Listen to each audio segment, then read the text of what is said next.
Good morning, buenos dias, bonjour.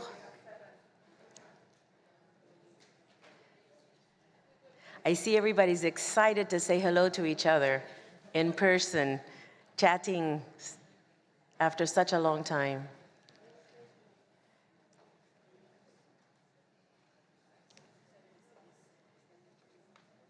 Madam Chair of the Plans Committee, members of the Plans Committee, distinguished delegates and participants, dear colleagues, dear friends, it is a great pleasure to welcome you to the first in-person meeting of the Plans Committee since 2018. 2018 is the year I joined the Secretariat, so it is also the first Plans Committee meeting in person since I became Secretary General. It is wonderful to be able to see you here in Geneva. In the springtime, you brought good weather with you, and today celebrating all together World Environment Day. Happy World Environment Day, very apt for our meeting. I wish to begin by congratulating Ms. Aurélie Flore Kumba-Pambo, who has been re-elected as chair of the Plans Committee.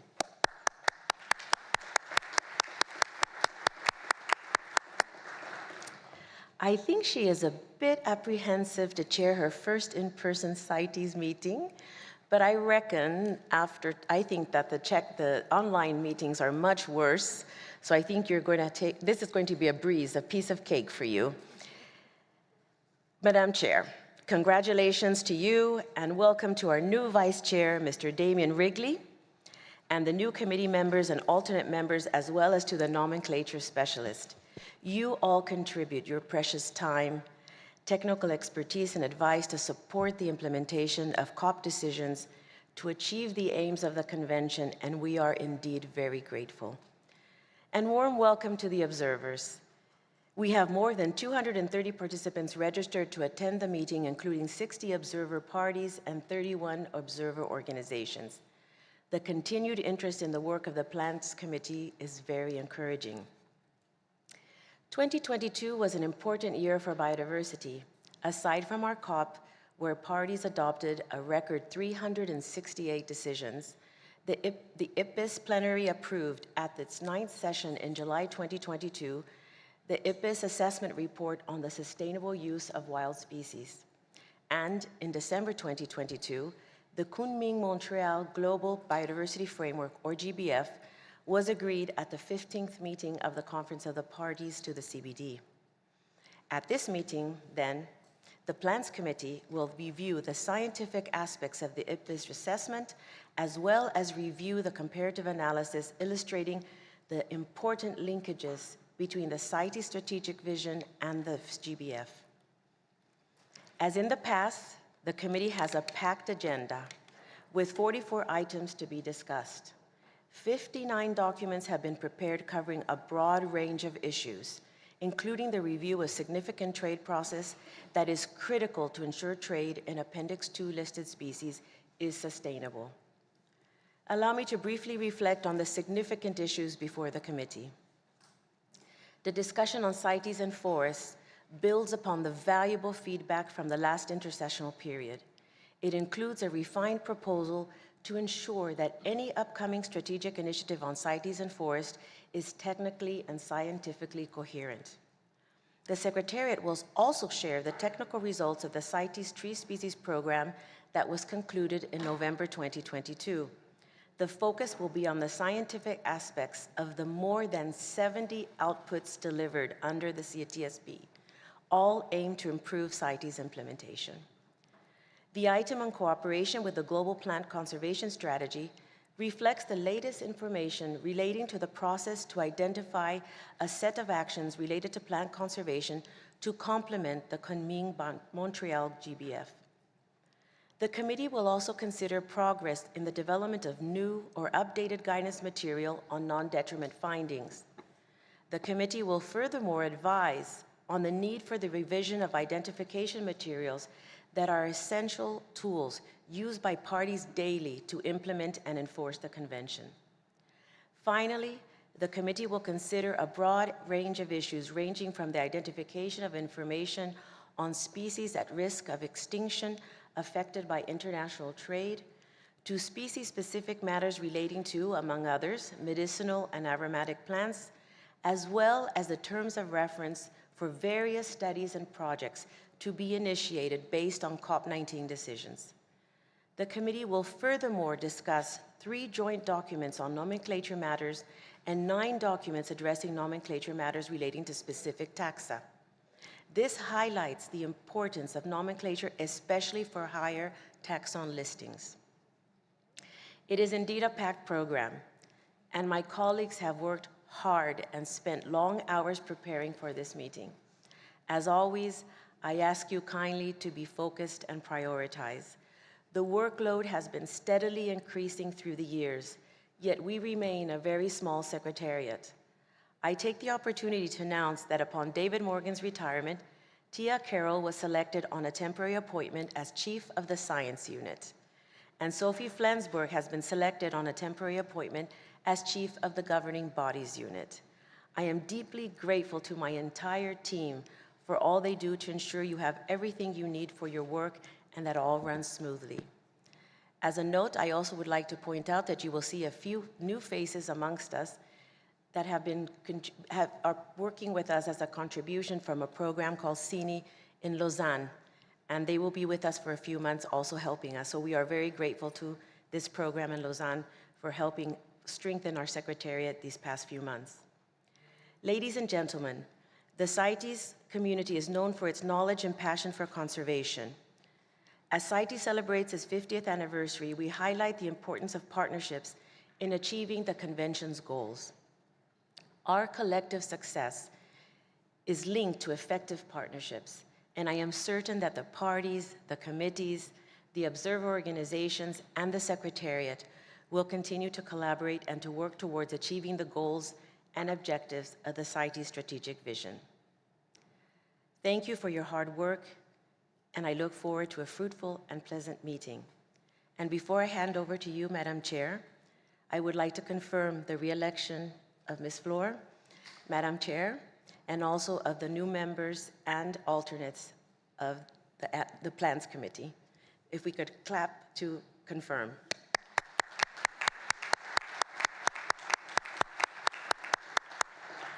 Madam Chair, over to you and happy chairing.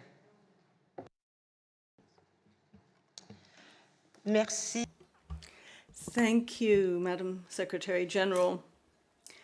I would like to take this opportunity to thank members of the Plants Committee for the confidence they have shown in me once again in electing me as chair. And I would like to congratulate the member for Oceania on their election as vice chair. It's a pleasure to work with you, Daniel. I would also like to extend warm greetings to other members of the committee, particularly new members. I would like to warmly welcome you to the Plants Committee. Madam Secretary General, I will now take up my opening remarks as chair of the Plants Committee. I would like to welcome members of the Plants Committee, those parties present and those who are observers. I would also like to welcome the CITES staff. I would like to thank you for your devotion and your support to me and to members of the committee. Let me now take this opportunity to express condolences to the families of those who have suffered losses, thinking in particular of our friend from France, Jean-Patrick Leduc. I would also like to extend condolences to all those of you who have lost loved ones. As the Secretary General has said, we really do have our work cut out for us this week. We have 44 agenda items to be dealt with in 5 3-hour sessions. If we are to get there, we are going to have to really keep to the point when we take the floor. If possible, we should try to limit our speaking time so that everyone who wants to take the floor can do so. And I hope that you can agree with this.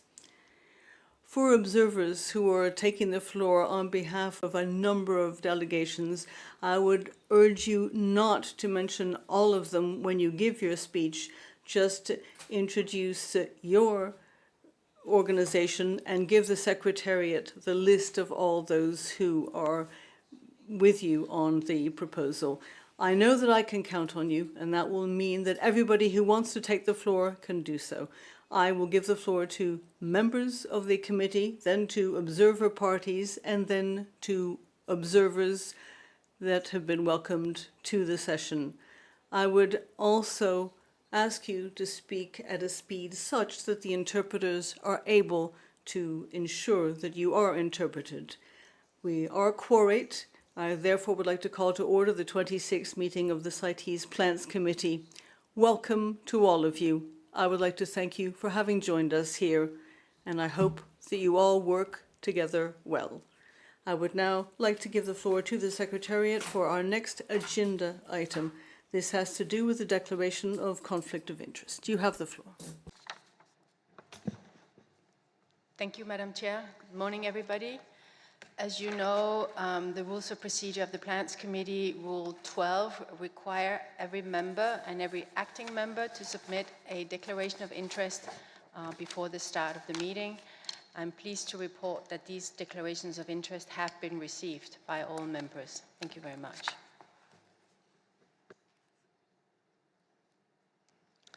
Merci. Thank you. The Plans Committee has taken note that there have been no declarations of conflict of interest that might undermine the objectivity or independence of any member of the Plans Committee with respect to the items on our agenda. The next agenda item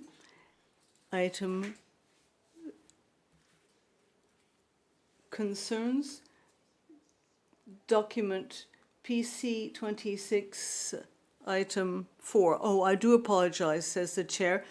The next agenda item concerns the rules of procedure, which you have in document PC 26, Doc 3.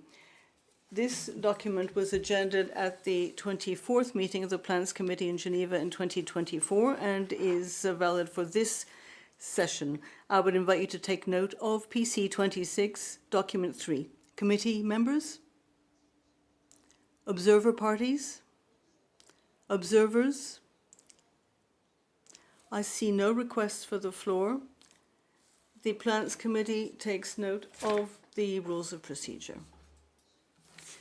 The next agenda item has to do with PC 26, Doc 4, the agenda that we are to adopt. The floor is open, ladies and gentlemen. Je ne vois pas de demande. I see no requests for the floor. The Plants Committee adopts the agenda.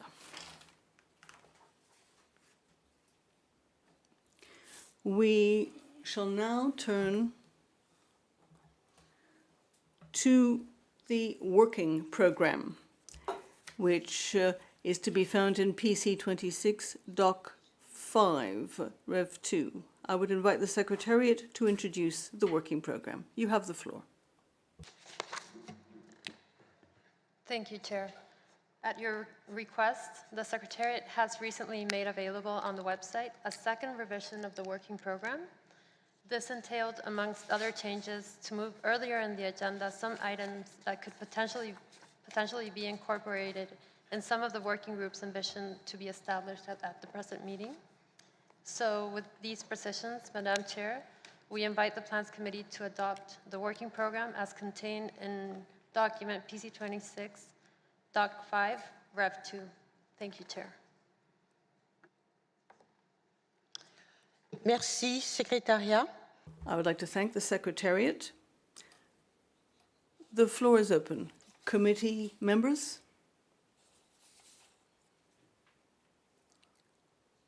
I see no requests for the floor. Observer parties? Do you have any comments to make on Doc 5, Rev 2?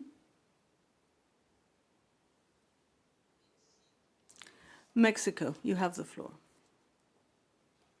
Thank you, Madam. Congratulations on your re-election.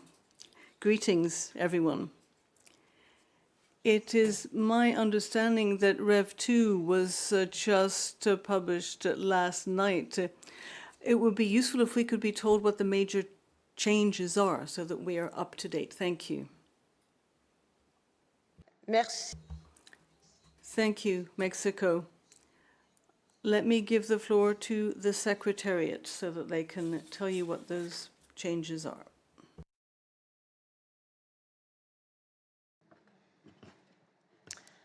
Thank you, Chair. Some of the most recent changes include in the Monday session, the AM session, under item 16, we made a simple change of order where item 16.1 is followed by item 16.3. And after that, the remaining documents follow the same schedule. In the afternoon of the Monday, we transferred items 32 on African tree species and item 33 on neotropical tree species to the Tuesday. And we moved earlier item 28 on Boswellia tree species. Then and also after Boswellia, we also moved earlier in the agenda item 29 on rosewood tree species. Under item 42, it's a simple change of order where item 42.2 will be discussed first, then following 42.1, and then 42.3. On the Tuesday, and this is important as this relates to an external document, item 18 was moved earlier on sustainability criteria for timber on not determined findings. This will be the first item of Tuesday, which used to be on the Thursday. After this item is discussed, the item 32 and 33 on African tree species will be introduced.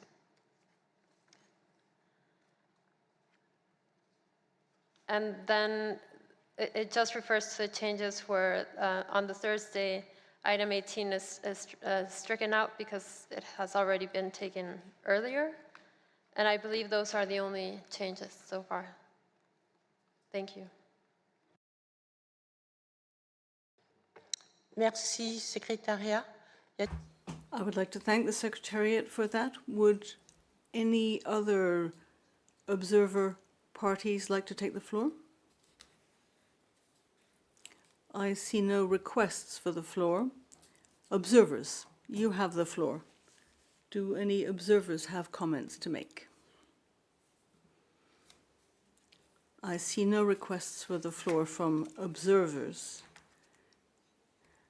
I therefore feel I can conclude that the Plants Committee adopts the working program and that we can proceed along the lines of the working program that we have just adopted. Thank you.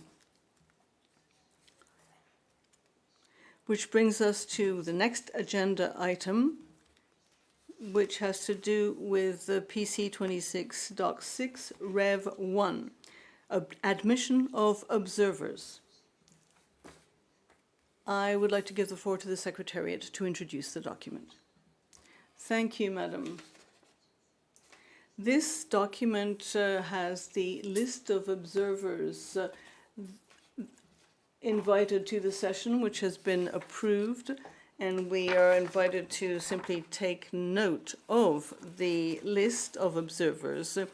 And we are also reminded of the tradition that the chair of the Plants or Animals Committee is to agree the participation of any observer that is qualified in areas of wildlife management and any agency or organization that has a direct and legitimate link to CITES, say the perfume industry, medicinal plants, cosmetics, wood and musical instruments organizations. So we would simply invite members of the committee to note the current practice in keeping with Article 4.3 of the Rules of Procedure to do with admission of procedures, of observers. Thank you, Secretariat. I would like to give the floor to members of the committee to take note of the list of observers invited to this meeting as introduced by the Secretariat. Would anyone have any comments? Je ne vois pas. I see no request for the floor from members of the committee. Observer parties.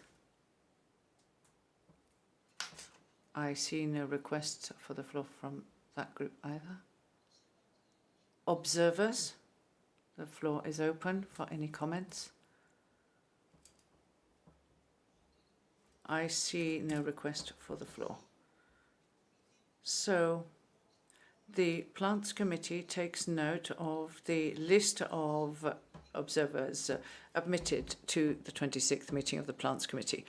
Our next item on the agenda is on the strategic planning of the Plants Committee for 2023 to 2025.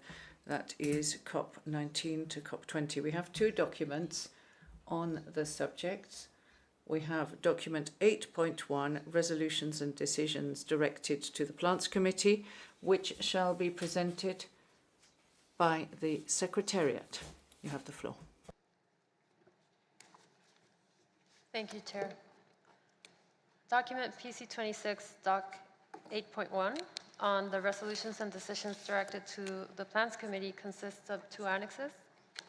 Annex 1 provides an overview of the currently valid resolutions that require actions from or contain reference to the Plans Committee.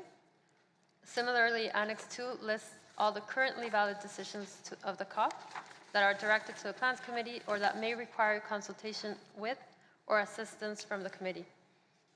The Plans Committee is invited to take note of the document. Thank you, Chair. Merci, secrétaire. I thank the Secretariat. The floor is open for members of the Plants Committee if they have any comments. I see no request for the floor. Observer parties.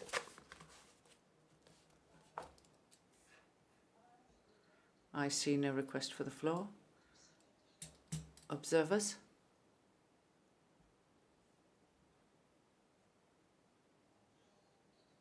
There are no requests for the floor. So the Plants Committee takes note of document PC26, Doc 8.1. Thank you.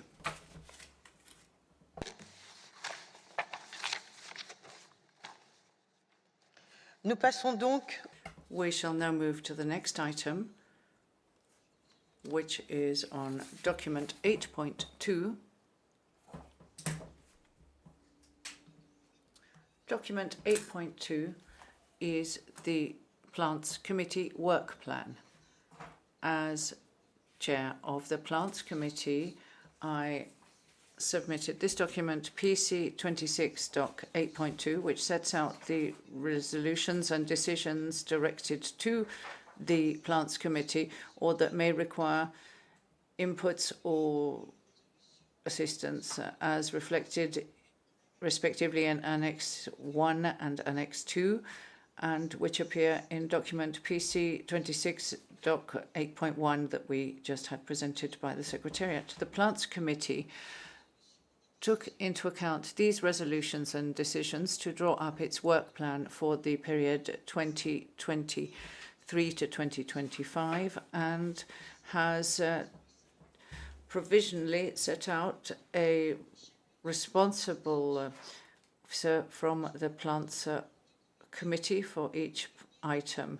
I suggest that we meet today at lunchtime to decide the allocation, the final allocation of the work, and then I will report to plenary on the potential revisions of the leads for each item. I would like to specify that the work plan 2023 to 2025 for the Plants Committee, should the Animals Committee or the Standing Committee set up working groups, intercessional working groups, which are additional, the leads identified for that resolution or decision in the current work plan will represent the Plants Committee within the relevant working group. And I would also like to inform you, and this has been already done, that Mr. Ruben Bolles from Canada will replace Ms. Cecilia Lohid as representative of the North American region on the Plants Committee. The Plants Committee is invited to take note of this document and to agree that in the event that the Standing Committee or the Animals Committee should establish additional intersessional working groups, the lead or co-leads identified for the relevant resolution or decision in the current work plan would represent the Plants Committee on the working group concerned. I open the floor for members of the committee. Pas de demande de parole. I see no request for the floor. I open the floor to observer parties. Je donne la parole aux... I now give the floor to observers.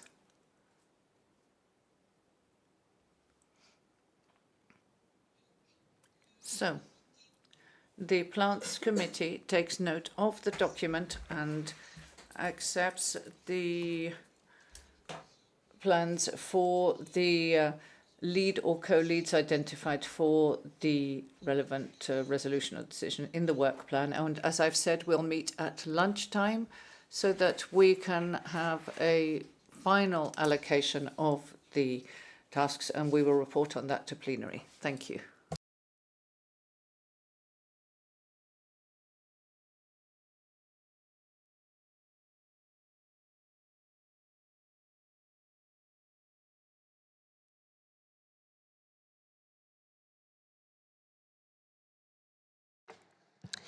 Nous passons maintenant à l'ordre. We now go to the next item on our agenda, which is document PC 26.7, which was prepared by the Secretariat. I would invite the Secretariat to present this, please. You have the floor. Thank you, Madam Chair. This document on emerging operational issues of the committees is intended to consider the various options for the organisation of meetings of the committees when exceptional circumstances arise. In this document, the Secretariat sets out two guiding principles. In-person meetings remain the default option for all meetings of CITES permanent committees, and wherever possible, these should be streamed live in the 3 languages of the Convention, as is the case for this meeting. And the second option is that online or hybrid options would only be considered when a quorum, as defined in the rules of procedure for each committee, might not be reached. This document also contains a table of risks for the organisation of committee meetings, as well as the risk reduction measures which may be taken by the Secretariat. The document sets out 2 types of exceptional circumstances, and I wish to draw attention of the committee to the table on page 7 in the French and Spanish versions and 5 in English to summarise if a meeting cannot take place in the planned location because of a pandemic lockdown, deterioration of security conditions or a natural disaster, we propose a postponement of the meeting for a maximum of 6 months. If no other place is found within 2 months, the meeting shall be organised wholly online and, if necessary, with an adapted agenda and working programme, of course. The thinking behind this proposal is not to wait too long before holding the meeting. The other type of exceptional circumstances refers to the circumstances that prevent some of the members of the committee from travelling, which could put the necessary quorum at risk. I'm thinking, for example, of the Icelandic volcano, which prevented transatlantic flights for a period, and some members were unable to come to the meeting in Geneva. In that case, we propose a hybrid option for members or acting members who are unable to travel in order to ensure a quorum. The Secretariat would like to ask the committee if these proposals for the management of exceptional circumstances seem logical and acceptable. On the basis of this proposal, the Secretariat does not recommend a change of the rules of procedure at this point, and I would like to draw the committee's attention to Annex 2 of the document, which contains guidance on the application of the rules of procedure of the Animals and Plants Committees in an online or hybrid meeting. It's an updated version of the guidance which was used for the last meeting in June 2021 when our meetings were held online. In relation to these reflections, the Secretariat has two ideas to submit to the committee. The first is to know whether it would be a good idea to review the rules of procedure in order to set up a simplified intersessional decision-making procedure as set out in paragraph 18. Would it be a good idea to establish an expedited non-objection procedure by email for the following points, in particular points, as was discussed as part of the work plans? We heard that in document 8.2, and to look at the establishment of intersessional working groups, and 3, to comment on the terms of reference as published on intersessional web pages of the committees.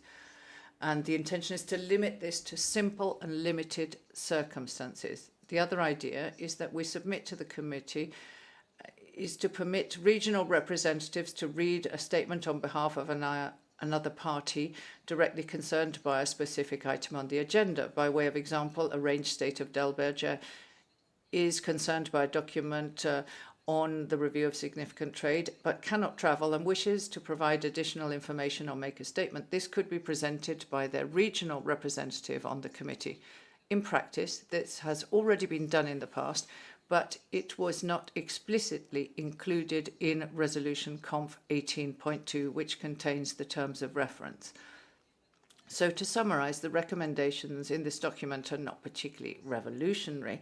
The Secretariat would like to, first of all, hear the comments of the committee on this document, and then secondly, to know whether the committee wishes to revise the rules of procedure for hybrid or online meetings, or whether the guidance in Annex 2 is sufficient. Then whether a simplified decision-making process in limited and specific circumstances is a good idea, and if they approve the proposal to amend Resolution Conf 18.2 in paragraph 20. Thank you, Madam Chair. Merci, Secrétariat. I thank the Secretariat. So we heard a summary of this document, and I would now invite members of the Plants Committee to give us their comments or observations on these new methods for organizing meetings in plenary or in hybrid format, and whether or not we need to review the rules of procedure of our committee. The floor is open.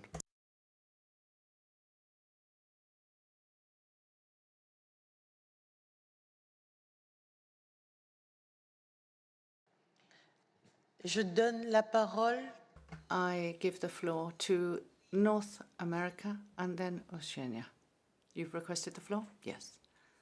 So North America and South America, and South and Central America. Thank you. I would like to first congratulate you, Madam Chair, on your election, and I wish you all the best during your tenure. On behalf of the North American region, I would like to express our gratitude to the Secretariat for preparing a comprehensive analysis on scenarios that may affect the business continuity of the committee.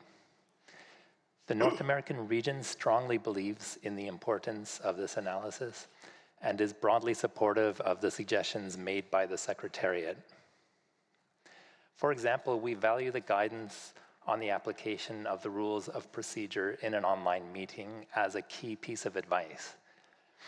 We also agree some careful reflection is needed on how to best use new technologies for exceptional circumstances in a manner that supports advancing the committee mandate and supports the meaningful engagement of parties in the work of the committee, including whether and if so, under what circumstances, to allow for hybrid participation in meetings. We additionally note that any agreed advice needs to be captured in CITES official documentation, such as amendments to Resolution Conf 18.2 on the establishment of committees, so it can easily inform any necessary decisions in the future. With regard to the tentative dates present in Annex 1, We suggest taking into consideration lessons learned this year with the 1-week break between meetings, which had led to work duplication as well as logistical and financial complications for participating members and observer parties, and we should try to avoid it in the future. For example, PC 28 and AC 34 in 2026. If held in Geneva, we consider back-to-back meetings should be favored. As noted in the document before us, our workload has increased significantly over the past years. This increment requires us to reevaluate the way we work. And in this respect, we appreciate the proposal by the Secretariat to consider simplifying intersessional decision-making processes. In conclusion, after the disruptions experienced over the past few years, we agree that it is important for the committees to carefully and thoughtfully reflect on lessons learned and planning for unforeseen circumstances.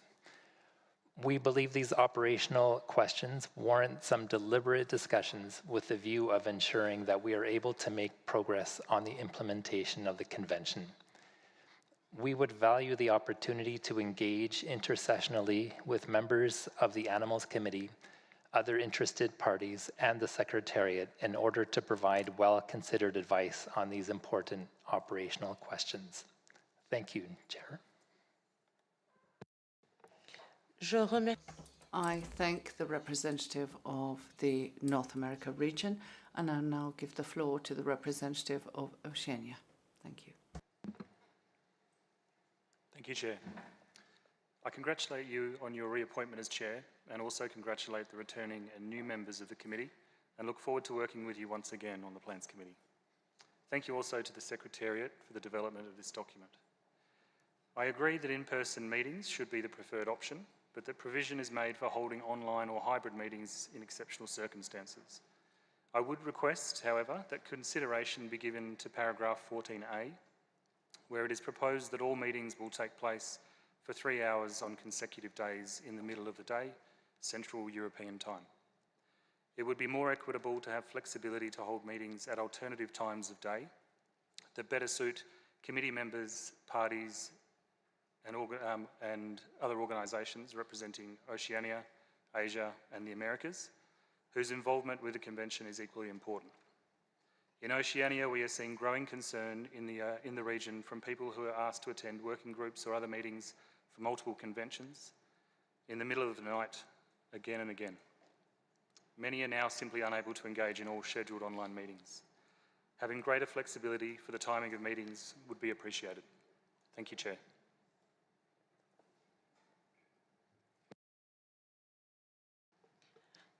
Merci. I thank the representative of Oceania. I now give the floor to the representative of Central, South America and the Caribbean. Gracias, señora Presidenta. Thank you, Madam Chair. First of all, I'd like to congratulate you on your re-election, and I'd also like to thank the Secretary General for being present at our meeting and for all her support in our work. And I'd also like to congratulate the Secretariat on drawing up this document. I think it's extremely important that we consider the lessons learned in the periods that we have recently lived through. We have learnt that times change very rapidly, and we have to consider the procedures under which we work in these multilateral organizations and mechanisms and with CITES. And I agree with the colleague from Oceania. We have to find times that are compatible for all regions. I understand that it's very difficult for regions that have to work by night and then continue with their normal daily work during the day.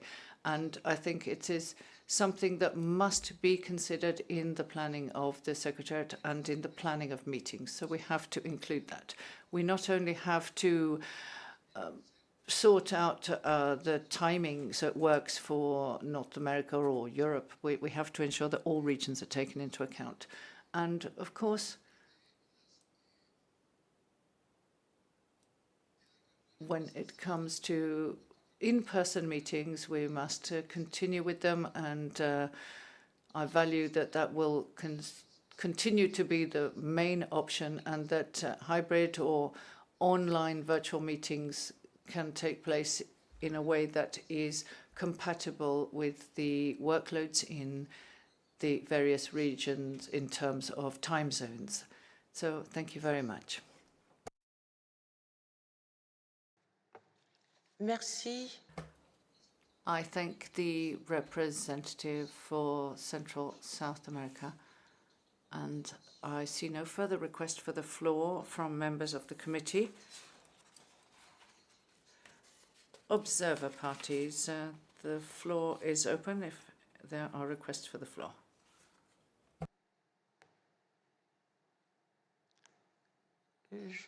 Canada, vous avez la parole. Canada, you have the floor.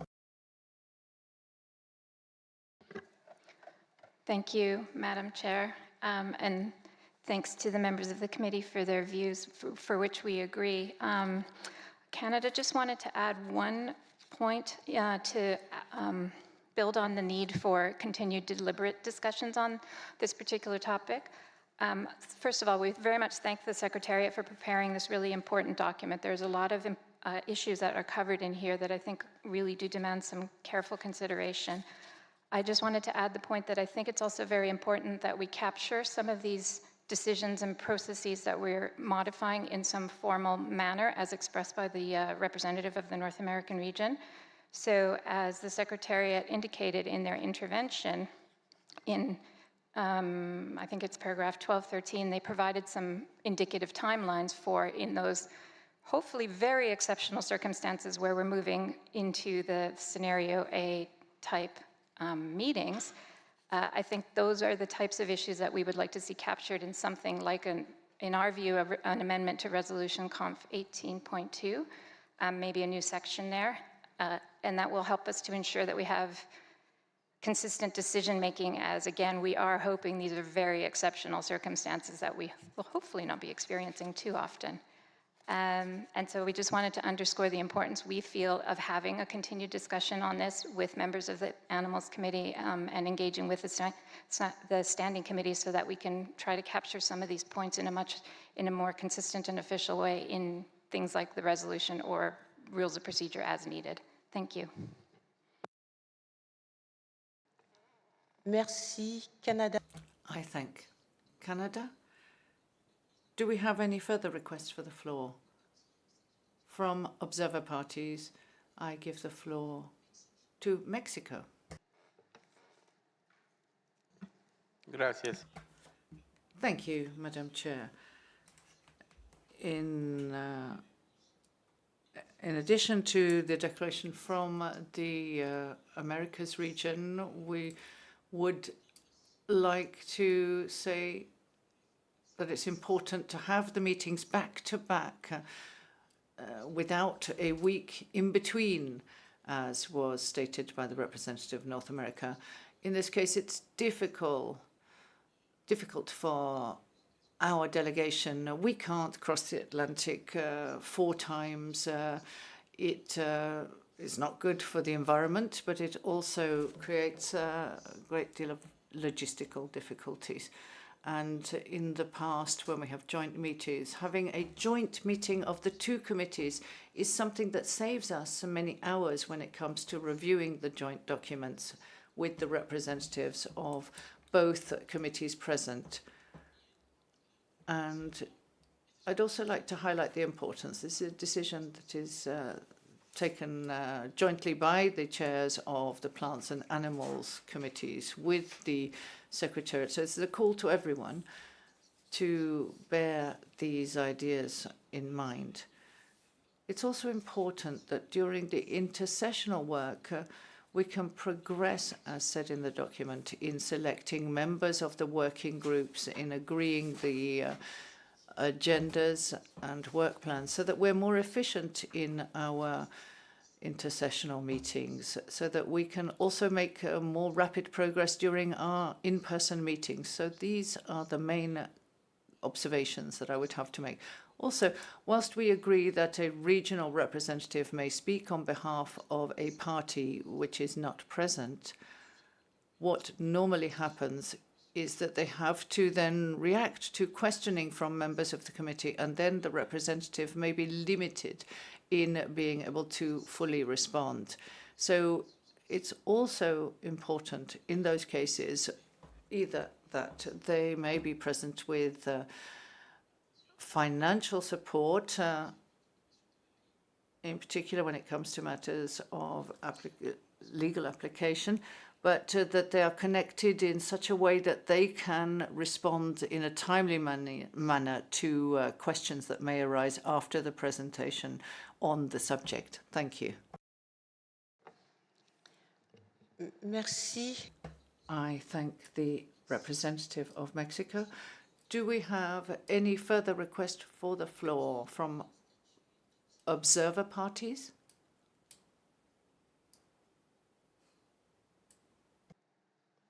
Je ne vois pas. I see no further request for the floor. Now I shall open the floor to observers for any comments they may wish to make.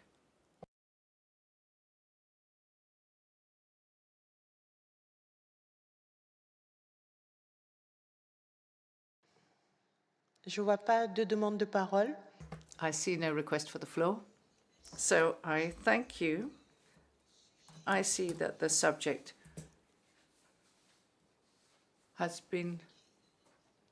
The Secretariat requests the floor. Merci, Madame la Thank you, Madam Chair. Just to rapidly react to the comments we've heard from members, we take good note, of course, that if we hold an online meeting, we'll try to have a timing which is more adapted to Oceania, Central and South America, the Americas in general, so that they're not disadvantaged by the timing. We will try and find ways of taking the time zones into account. And then when we heard the comments from North America and from Canada, we will try and take these proposals into a more formal manner, and we will take this to the Standing Committee, and it will be reflected in the document going to the Standing Committee. Thank you, Madam Chair. Merci, Secrétaire. I thank the Secretariat. I now give the floor once more to the Secretariat. Sophie. Merci, Madame la Présidente. Thank you, Madam. Just one more small comment I wanted to make. You'd see that we put in the document, in the annex, the list of dates going years into the future. This is obviously provisional and subject to change. So we are taking note of your strong wish to have the Animals and Plants committees back to back. We could not agree more. However, we are a little bit at the mercy of this conference center and the availability of dates. As you will see, it's not been possible to reserve a date in 2028. So we are a little bit dependent on what dates we can get in this conference center, unless a party, of course, offers to host the ACPC back-to-back. We'll very much welcome the opportunity to go to somewhere else. But as long as we have no hosts, we are dependent on the availability of dates here. And for the time being, there are no dates in that period that will allow for a back-to-back meeting. But we keep pushing and keep checking with the conference center to see if something opens up. So I should also note, perhaps already now, that in this spirit, and because of when we were looking at all the decisions that the AC and PC have to implement since COP19, we were thinking it's a little short to have the next meetings already in April, May next year. So we have secured dates in July. So the next meetings of this committee will be in July, but this is for later in the agenda, but I'm already noting this is why I said that these dates are really tentative and provisional. So don't book your flights yet. We will confirm the dates much later. And we will keep in mind your strong wish to have AC and PC back-to-back if at all possible. Thank you.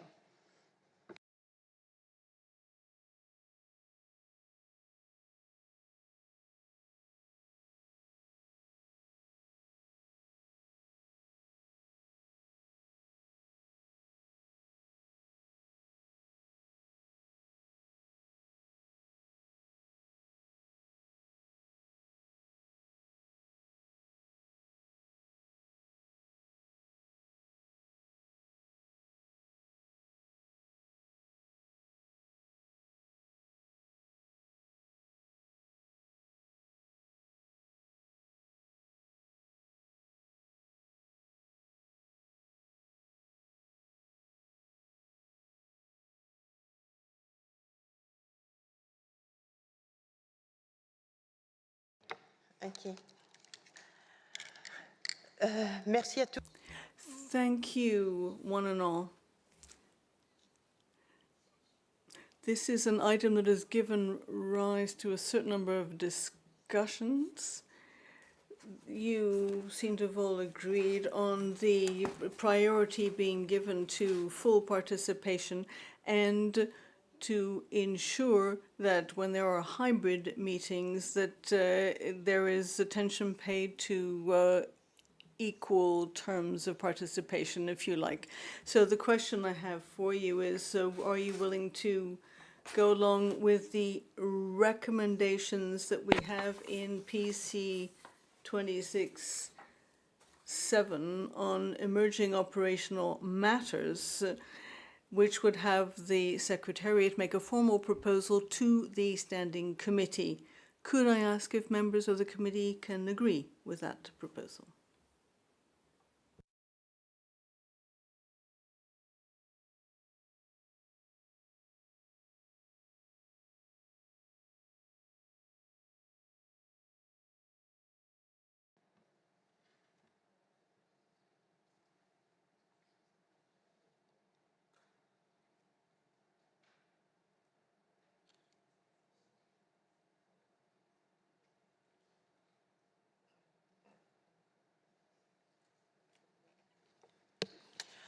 Membres du comité, les recommandations dont il est question.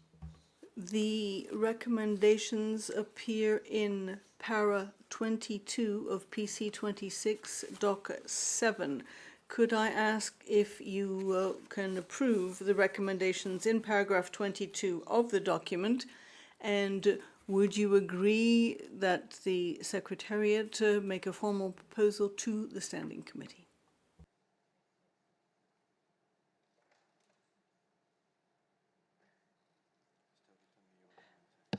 Représentant de l'Amérique du Sud et centrale, vous avez la... The representative of South and Central America and the Caribbean has the floor. Thank you, Madam. Yes, we strongly support the proposal made by the Secretariat. There's just one clarification I'd like to make in language terms, in the question of insofar as possible, because if we say insofar as possible, what does that mean? Is it a matter of doing what is possible to ensure that the meetings are held on schedules that are fair to everyone? Are we trying to make sure that it is less uncomfortable for some regions or others? So as the Secretariat says in its notes, I think we should have language that really does express the commitment to this proposal and to ensure that there is careful attention paid to these scheduling issues. That would be my only comment. Thank you. Merci, Amérique.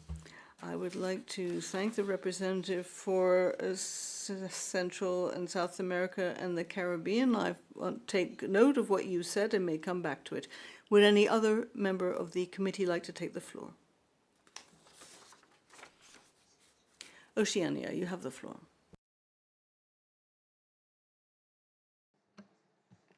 Thank you, Chair. I would agree with that statement from the member from Central and South America. If we can have that reflected in the document, that there'll be consideration for the timing. What that looks like, I'm not sure. Obviously, there is some thought that needs to go into it, whether that's a rolling schedule of meetings, so each time it is at a different, each instance of the Plants Committee is a different time, so it suits other regions on a rolling basis, whatever that may be, but it would be good to reflect that in the document. Thank you, Chair.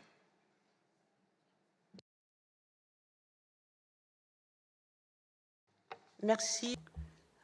I would like to thank the representative for Oceania. I would like to give the floor to the Secretariat. Thank you, Madam. I just want to make sure that we heard, to say that we heard the committee, and I think the conclusion would be that the committee requested the Secretariat to ensure that if any online or hybrid session should fairly or accommodate the schedule of different regions or something along those lines, if that's the wording that I think you're heading to. I just wanted to get confirmation. I think that should reflect the comments, I think, from the Central and South American region and from Oceania. Thank you.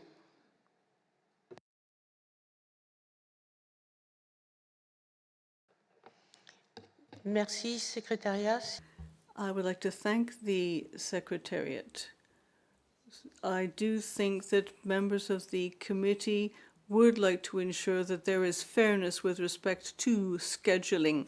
So I do think that we would all agree that the recommendation is supported. So I think we can conclude that the Plans Committee takes good note of these recommendations. Thank you.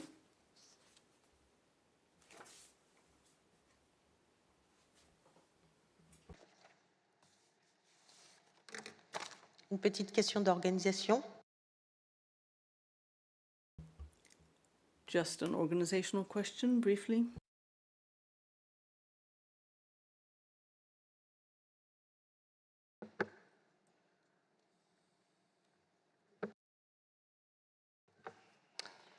Merci. Donc, Thank you. We are now going to move on to the next item, PC 26, Doc 9. Oh, I do apologize. I'm so sorry, the United States, I didn't see you. I would imagine you have a point to raise in connection with the previous item. You have the floor, with apologies. Thank you, Madam Chair. Apologies for not taking the mic earlier. We just wanted to request clarification that, or I guess confirmation, that any proposal prepared by the Secretariat for submission to the Standing Committee would include additional intersessional consultation with the Animals and Plants Committees through their chair, their respective chairs, and with their membership. Just seeking that confirmation. Thank you, Madam Chair. merci, États-Unis. I would like to thank you, the United States, and again, I do apologize for not having given you the floor when you requested it. Could I invite the Secretariat to reply to the United States? Thank you, Madam. Absolutely, the Secretariat would welcome comments from members of the Animals and Plants Committees through their chair on the document that is to be submitted to the Standing Committee. Thank you. Merci. I would like to thank the Secretariat. The United States, you have the floor. On peut avancer? Are you satisfied, the United States? Thank you. In conclusion, I would say that the Plants Committee takes good note of the document that we have just considered, which brings us to the next agenda item, which is the CITES strategic vision. This is covered in PC 26 Doc 9 and AC 32 Doc 9, and the Secretariat will introduce it. Thank you, Madam. This document on the CITES strategic vision has started considering how CITES can contribute to the implementation of the GBF coming to Montreal and its follow-up framework. As a first stage, the document in annex shows how this fits in with the CITES strategic vision, with the SDGs and the GBF. The Secretariat would like to hear from you to see whether we have synchronized these documents properly. Is there anything missing or forgotten? We would like to hear from you, and we will then update the annex and submit it to the Standing Committee. So this table will allow the committee to make recommendations for additional actions that will allow us to actually update the CBD. The Secretariat has made 3 possible recommendations in paragraph 18. First of all, the Secretariat could be invited to continue to work with the United Nations with respect to 1571, which has to do with poaching and illegal trade in wildlife, and inform the Secretariat of a CBD on the results of its work. Secondly, to invite the Secretariat to follow up the work of the subsidiary body on scientific, technical, and technological advice. And thirdly, provide the CBD with Secretariat, if it so requests, the data drawn from the indicators from the strategic vision, indicator 111, for instance, relating to national legislation, that is to say the number of parties in category 1 in the national legislation project, and possible indicators for goal 1.4. The idea is to see what data CITES might have that could be used in the follow-up framework. These 3 recommendations could be a starting point, and there might be others added. The document then tackles 2 additional points. The COP adopted indicators for all of the CITES strategic vision goals except for 1.4, which, to remind you, has to do with the annex which should deal with the state of conservation and needs of species. The Standing Committee has a responsibility for working on these indicators in consultation with the Animals and Plants Committees. The Secretariat did seize the opportunity to suggest that there are some points in paragraphs 11 to 15 that might be useful, and if agreed, they will be submitted to the Standing Committee. The second additional point has to do with the partnership strategy that the Secretariat is to be developing.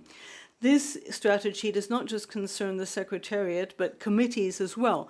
Therefore, the committee would be invited to accept that the chair of the Plants Committee provide coordination with respect to the committee's contribution to partnership. In conclusion, all the recommendations that the committee would have to make are in para 18, and we will be grateful for any observations that you could make that could improve our work on sustainable development and the CBD, and help us with our objectives under indicator 1.4. Thank you, Madam. I would like to thank the Secretariat for this introduction. I would now like to invite my colleagues on the Plants Committee to give their views on the 3 recommendations in the document and the 2 additional points that are mentioned in para 18 of document 9. Committee members, you have the floor.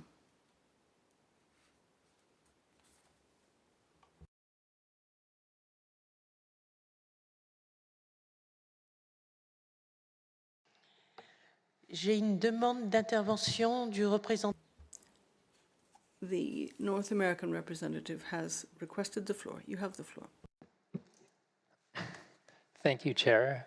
On behalf of the North American region, I would like to commend the Secretariat on their mapping exercise, which looks at linkages between the CITES strategic visions, objectives, and the Kunming-Montreal Global Biodiversity Framework and its monitoring framework.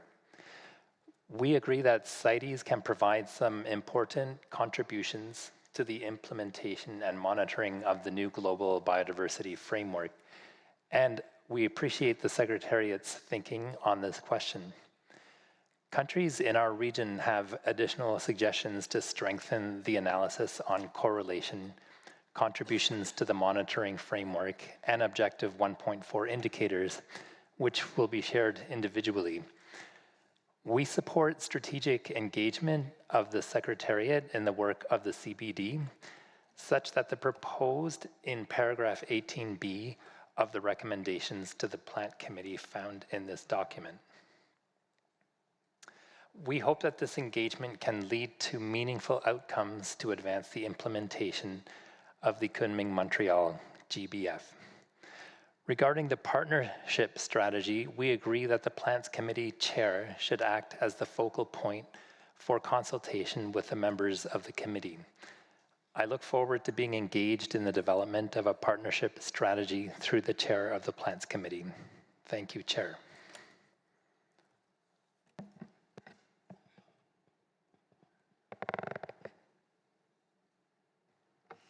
Je remercie.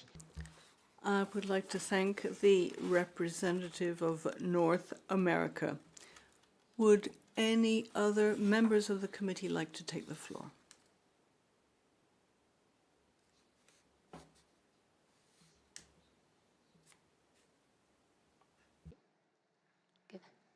Asia has the floor. Thank you, Chair. Congratulations you on your re-election as Chair of the Plants Committee, and thank the Secretariat for helping to coordinate this meeting. And we thank the Secretariat for such a good work and for a good mapping of the Convention and the Kunming-Montreal framework, and for the invitations of the PC to make some recommendations, and for the paragraph B and D of paragraph 18, there was generally a general agreement with the mapping of the Convention and the KM framework, and the Standing Committee agreed to make that contribution. And also, I'm sorry, I missed my, agreed that the coordination of the committees. But for the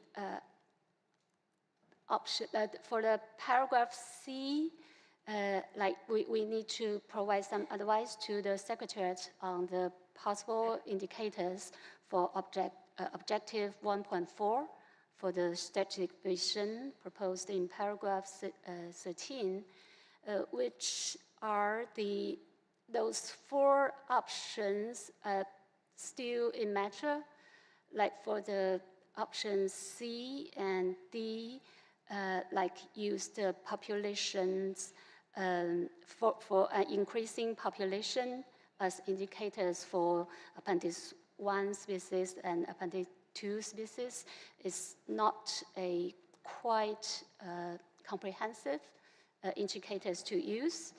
And since, you know, in the biological criteria for Appendix 1 species is usually partially similar to the IUCN Red List assessment and criteria. And so for this assessment, maybe we can use more indicators in our, you know, assessment, and not only the populations. That's maybe make our option more comprehensive. For other recommendations, we agree with the paragraph B and D. So thank you, Chair.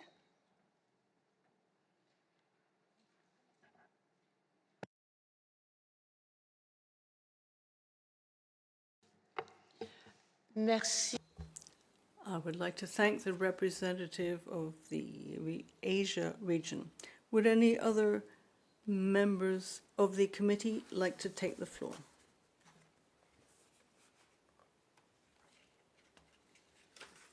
I don't see any requests for the floor. Let me now turn to observer parties. Mexico, you have the floor. Thank you, Madam. As our regional representative has said, Mexico generally would support this document and its recommendations. We have looked at it with care and do have a certain number of proposals to try to improve the whole way of ensuring that all of these organizations can work together.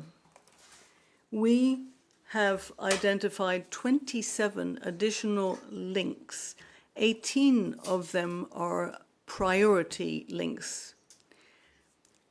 Based on our analysis of the document, we do think that there are 11 components of the GBF monitoring framework that CITES could make a direct contribution to, and 5 of them are a matter of priority.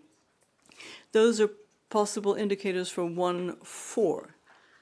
Mexico also has some language suggestions, particularly with respect to the first indicator proposed by the Secretariat. We will be participating, are not able to participate in the working group, but we do hope that members from the region will be able to share our proposals with the working group as well as making them available to the Secretariat. Thank you.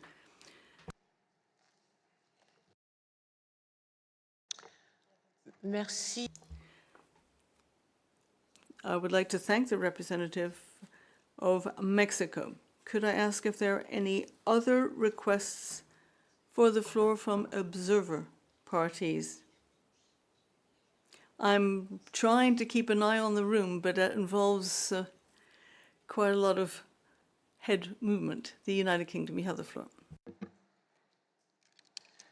Thank you, Chair. And as this is our first time speaking, we'd like to congratulate you on your re-election. The United Kingdom would like to thank the Secretariat for preparing this document, and we support the development of the indicators. We'd also like to note that the Kunming-Montreal Global Biodiversity Framework should also link with document 11 on the Global Strategy for Plant Conservation in this meeting, which is coming up on this agenda.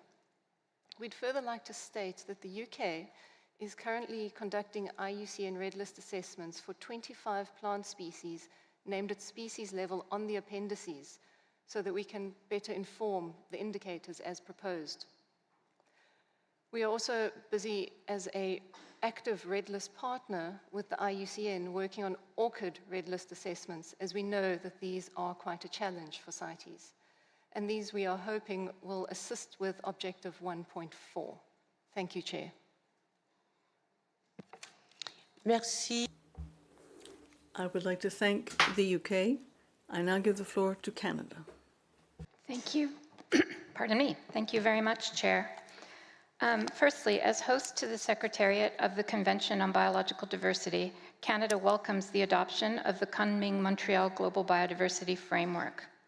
The framework recognizes that adopting practices and methods to manage biodiversity sustainably will be essential to the achievement of the CBD 2050 vision to live in harmony with nature, as well as the Sustainable Development Goals. In that regard, Canada thanks the Secretariat for the comprehensive analysis on the areas of alignment between the CITES strategic vision and the Kunming-Montreal Global Biodiversity Framework and its monitoring framework. From a scientific perspective, the analysis captured appropriately the issues that intersect between the Global Biodiversity Framework and the mandates and priorities of CITES. Canada does, however, want to underscore the importance of Goal B of the Kunming-Montreal Global Biodiversity Framework, which should also be identified as a key relevant element for CITES, alongside Goal A and targets 4, 5, and 9. Thank you, Chair.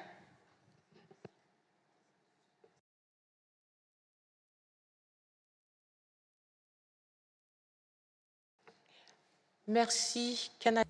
Thank you, Canada. Would any other parties like to request the floor? I don't see any requests for the floor.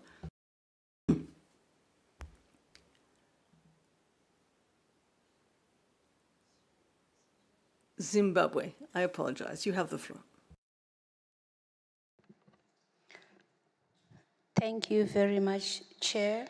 Since Zimbabwe is taking the floor for the first time, we wish to congratulate you on your re-election, and we are grateful to the Secretariat for the excellent preparation for this meeting, and we are also grateful to the government of Switzerland for this always beautiful venue.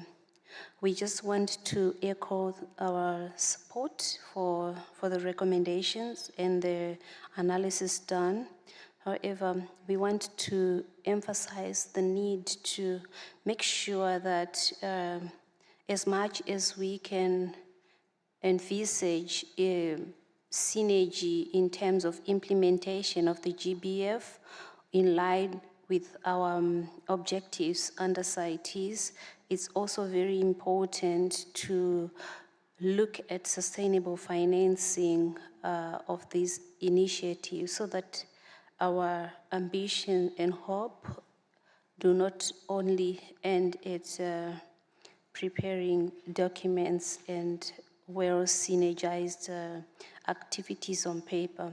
We want this to be translated to practical action for the enhancement of species conservation. Thank you very much. Merci, Zimbabwe. Thank you, Zimbabwe. Let me make sure that I'm spotting all requests for the floor here.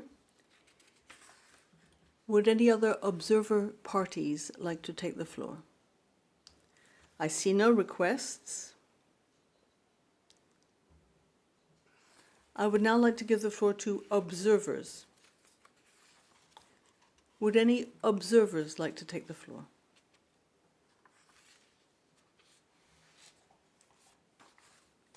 I don't see any requests for the floor. I would conclude that those who took the floor agree with the recommendations in the document. Proposals have also been made as suggested.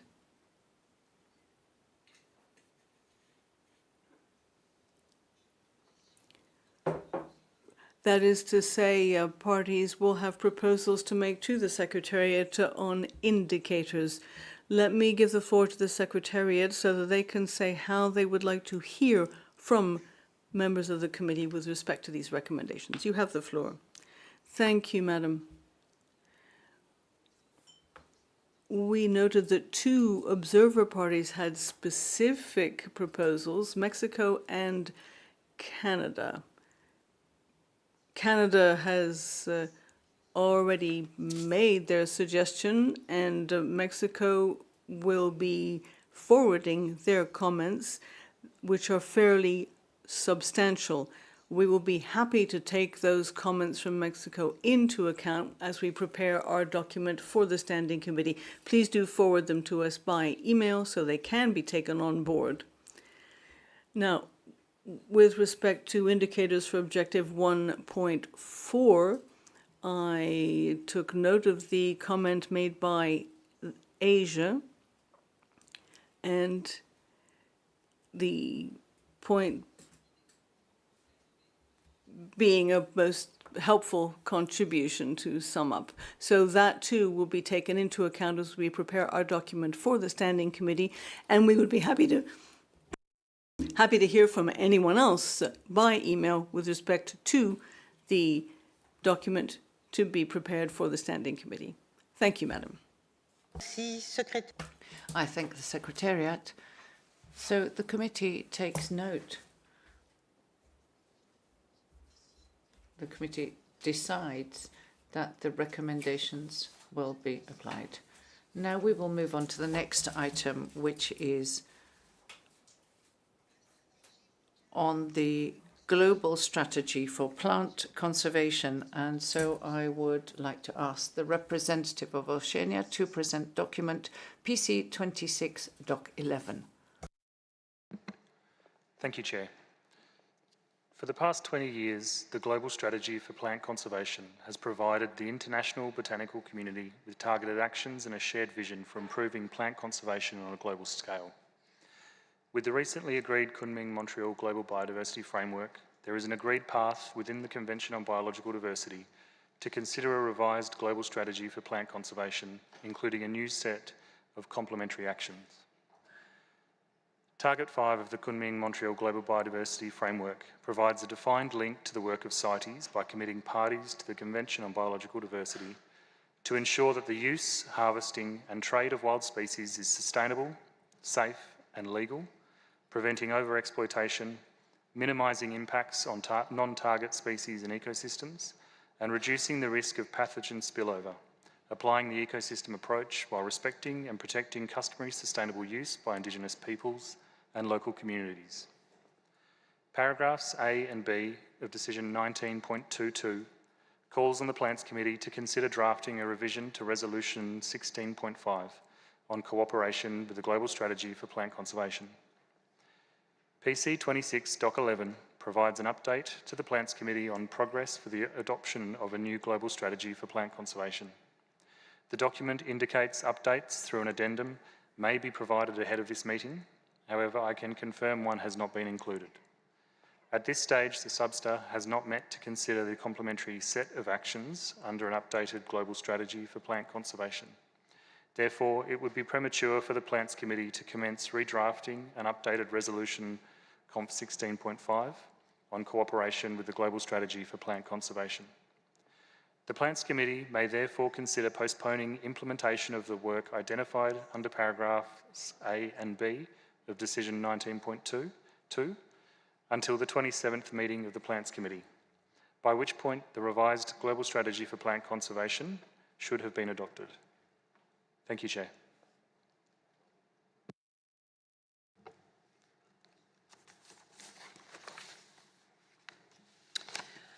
Merci. I thank the representative of Oceania. Before I give the floor to members of the Plants Committee, I will exceptionally give the floor to the Secretariat on the Convention on Biological Diversity, who will give us some information on the GSPC in the framework of the post-2020 programme. Thank you. Yes, thank you, Madam Chair. So first of all, I would like to join all the previous speakers in congratulating you on your re-election and also thanking the CITES Secretariat for excellent preparation of this session.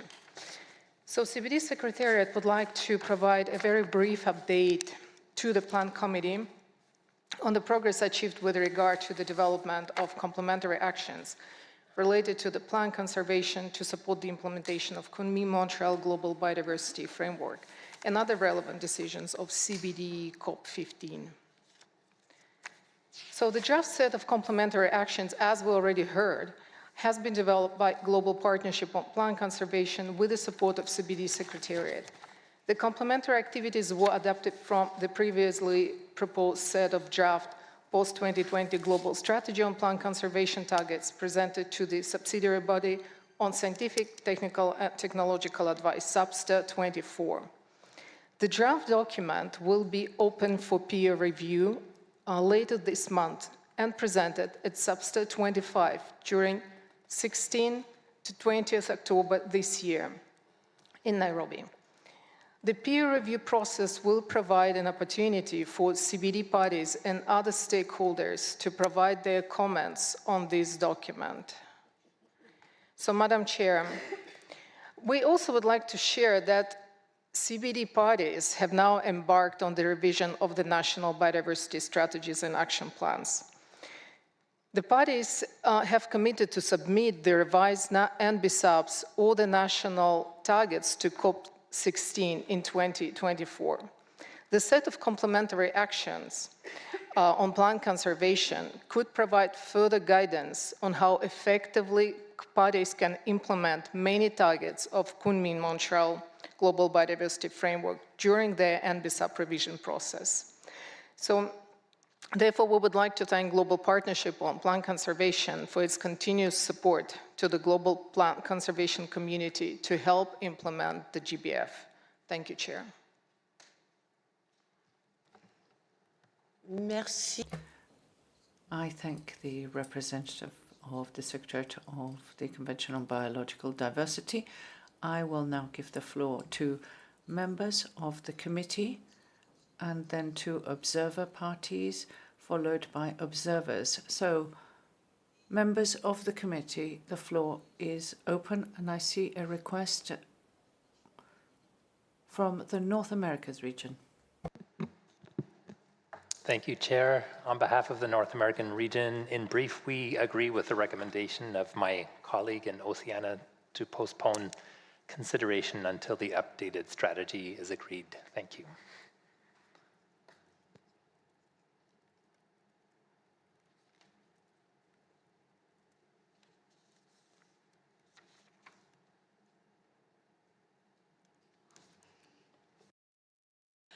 Merci au représentant. I thank the representative of the North America region. Do we have any further requests for the floor from members of the Plants Committee? I see no further request. I now give the floor to parties. I have a request from Mexico for the floor. Thank you, Madam Chair. We also agree with the suggestion that the discussions are postponed until the SUBSTA meets in October and takes into account the new suggestion for complementary actions for the linking of the global strategy for plant conservation with the Kunming-Montreal Global Biodiversity Framework, and so that we can work on the historic links between CITES. We'd like to highlight a translation error in the Spanish version in paragraph 10, subparagraph B, where we have a repetition of the information on the Phytosanitary Convention and not the information of paragraph 10A on the Kunming-Montreal GBF. But we support the suggestion to postpone discussion until our next meeting, when we will have more information and an updated version. Thank you. Merci au représentant. I thank the representative of Mexico. Are there any further requests for the floor from members? So from parties, observer parties. I see the request from Zimbabwe. Zimbabwe, you have the floor. Thank you, Chair, for giving me another opportunity to speak. We appreciate the update that we have received from the CBD Secretariat, whilst I also appreciate the need to have comprehensive consultations and update on this issue.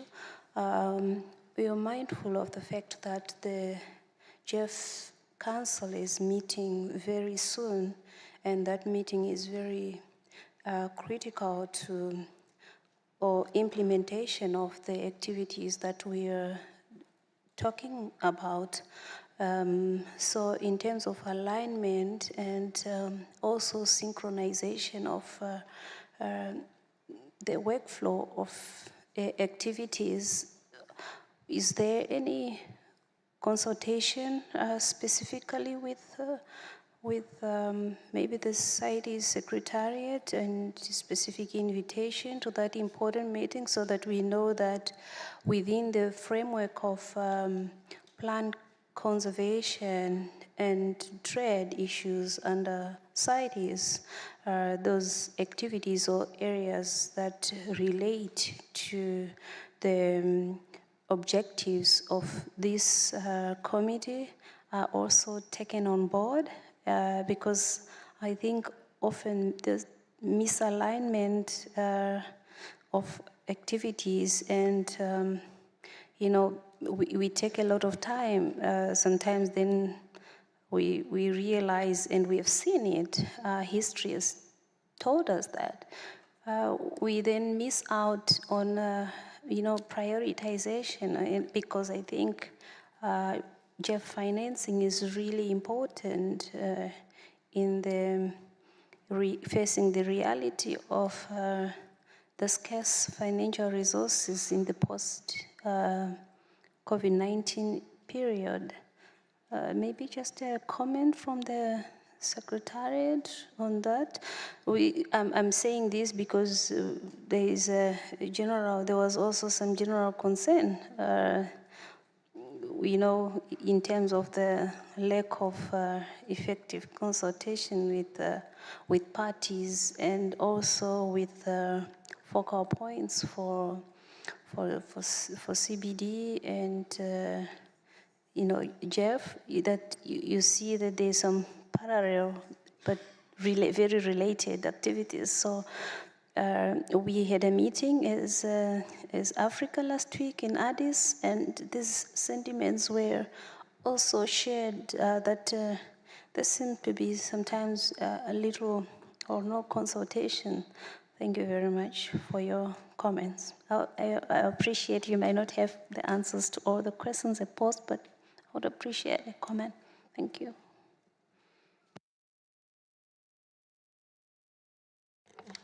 Merci. I thank Zimbabwe. I take note of your questions and I will give them to the Secretariat for responses. I'm going to see if we have any further requests for the floor from parties. Mexico, you have requested the floor once more, and I'm going to see if any other requests have been made so that we can draw up a list. I see no further request for the floor. So Mexico, I give you the floor. Thank you, Madam Chair. Just my apology. My previous intervention was on the global strategy, but the corrections that I suggested refer to the next document, the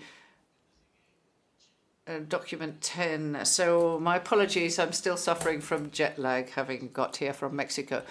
So, well, when we get to the next document, that can be taken into account and I won't need to repeat it. Thank you. C'est pas grave, monsieur. No problem, Mexico. But maybe you are making me think that we're going too slowly and you want us to go faster. So I see no further request for the floor. The representative of Zimbabwe raised some questions. So, Secretariat, do you have some responses available? I give the floor to the Secretariat, in particular to the Secretary General.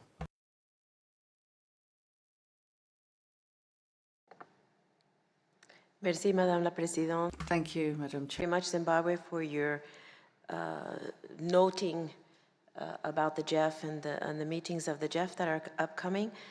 Just to remind that the GEF is not a financial mechanism for CITES, so we don't have a way of engaging in discussions about supporting projects that are developed because of decisions of CITES. However, of course, we work with them on the wildlife program, and we could probably offer some advice since we have been working on the issue of sustainable financing with them. But our best advice, as we have been giving to other parties, is that you need to speak at the local level to the GEF focal points, because they are the ones who would present what the priority activities would be to the meetings of the GEF.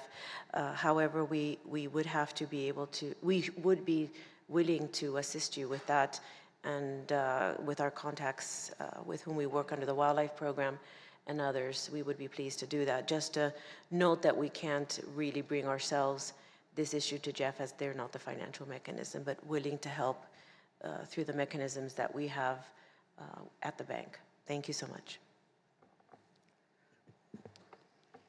Merci pour ces Thank you, Secretary General, for these extra elements. I see no further request for the floor from observer parties. I'm looking. Now I will give the floor to observers. The floor is open for observers.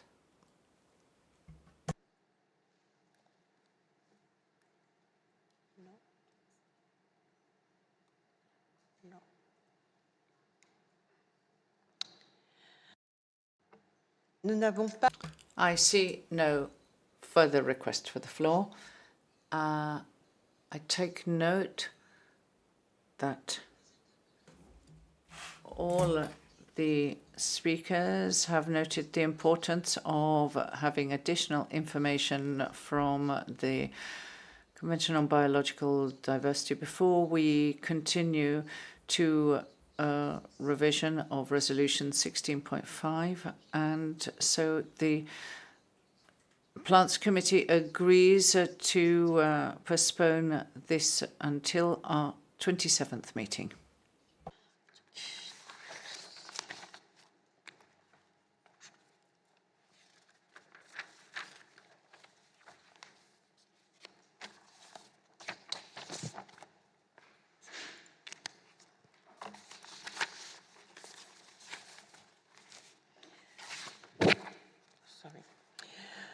Alors, le point suivant... The next item is on document PC 26 Doc 12 and AC Doc 12 as well, which is on the IPBES report on the assessment of sustainable use of wild species. I'm now going to give the floor to the chair of the Animals Committee, who will present. Thank you, Chair, for giving me the floor. And I also would like to congratulate you on your re-election, and I'm looking forward to our collaboration in the coming years.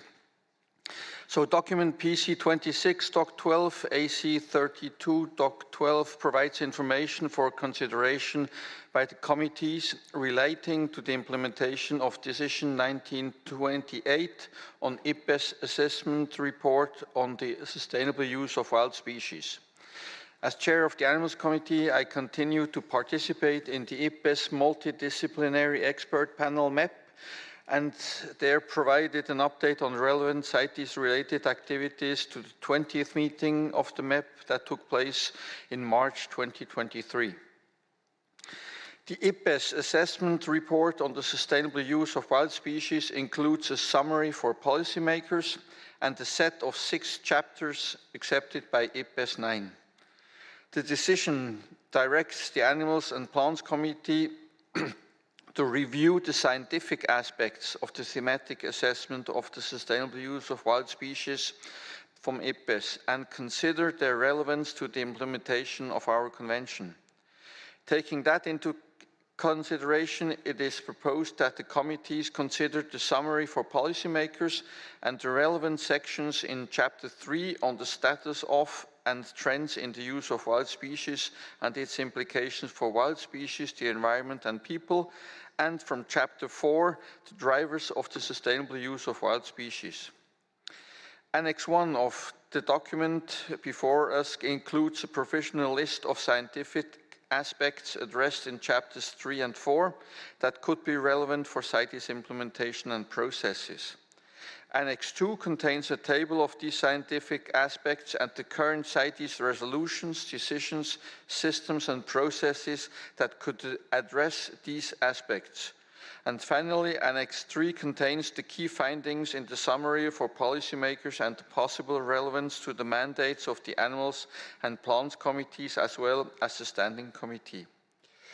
The Plants and Animals Committee could consider establishing a joint intersession working group to facilitate the implementation of Decision 1928. A draft terms of reference for such an intersessional working group is proposed in paragraph 8 of the present document. Thank you, Chair.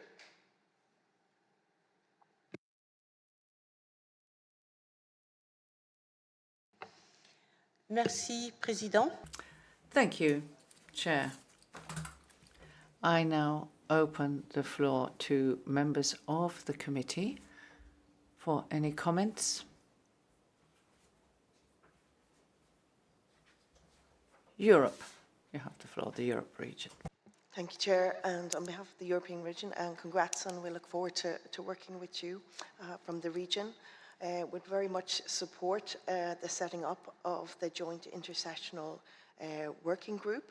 Would also highlight on paragraph 4, page 1, that we should also include and read the chair of the Animals and Plants Committee continue to participate as an observer in the IPBES multidisciplinary expert panel. So just to add Plants Committee in there, and then also maybe to highlight the IPBES review and maybe the links to the global strategy of plants conservation, and then also just to highlight the thematic assessment report on the sustainable use of wild species, summary for policy makers in Annex 3, is also relevant to some of our discussions on Boswellia coming up. Thank you.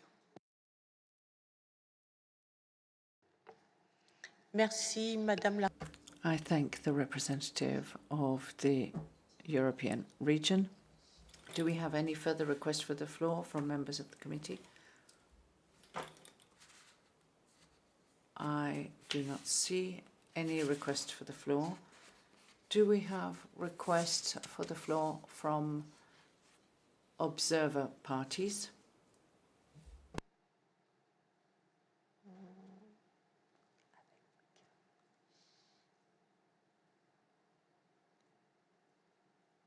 Je ne vois pas de demande. I see no request for the floor.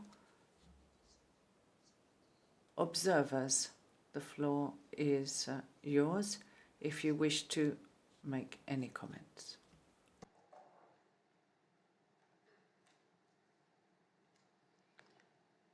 Je ne vois. I do not see any request for the floor.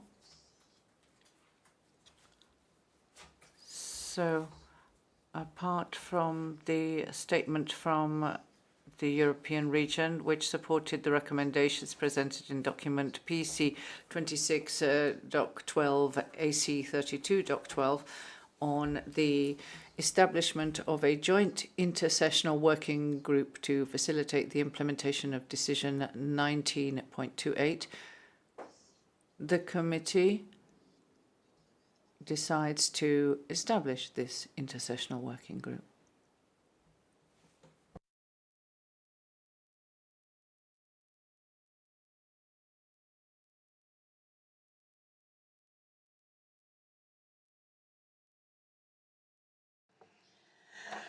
Donc, nous allons établir ce groupe. So we shall establish the joint intersessional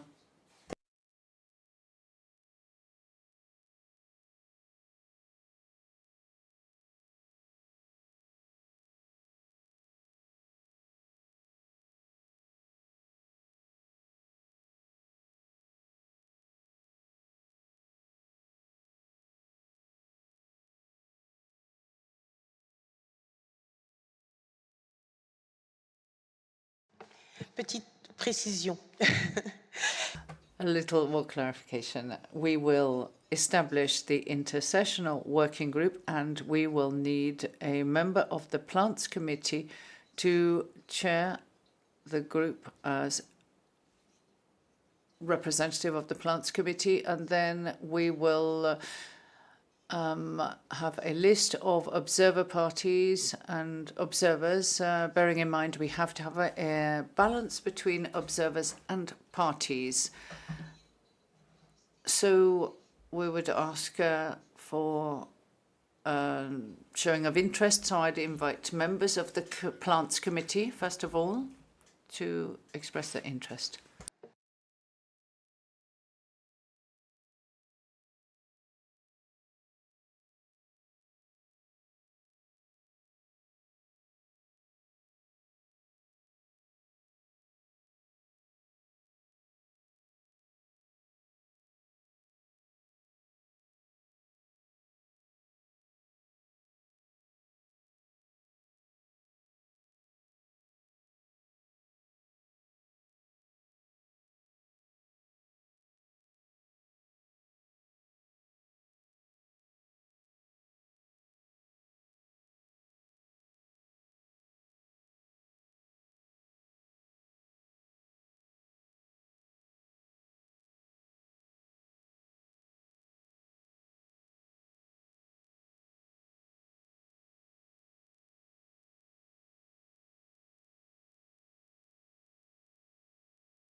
Merci pour votre patience.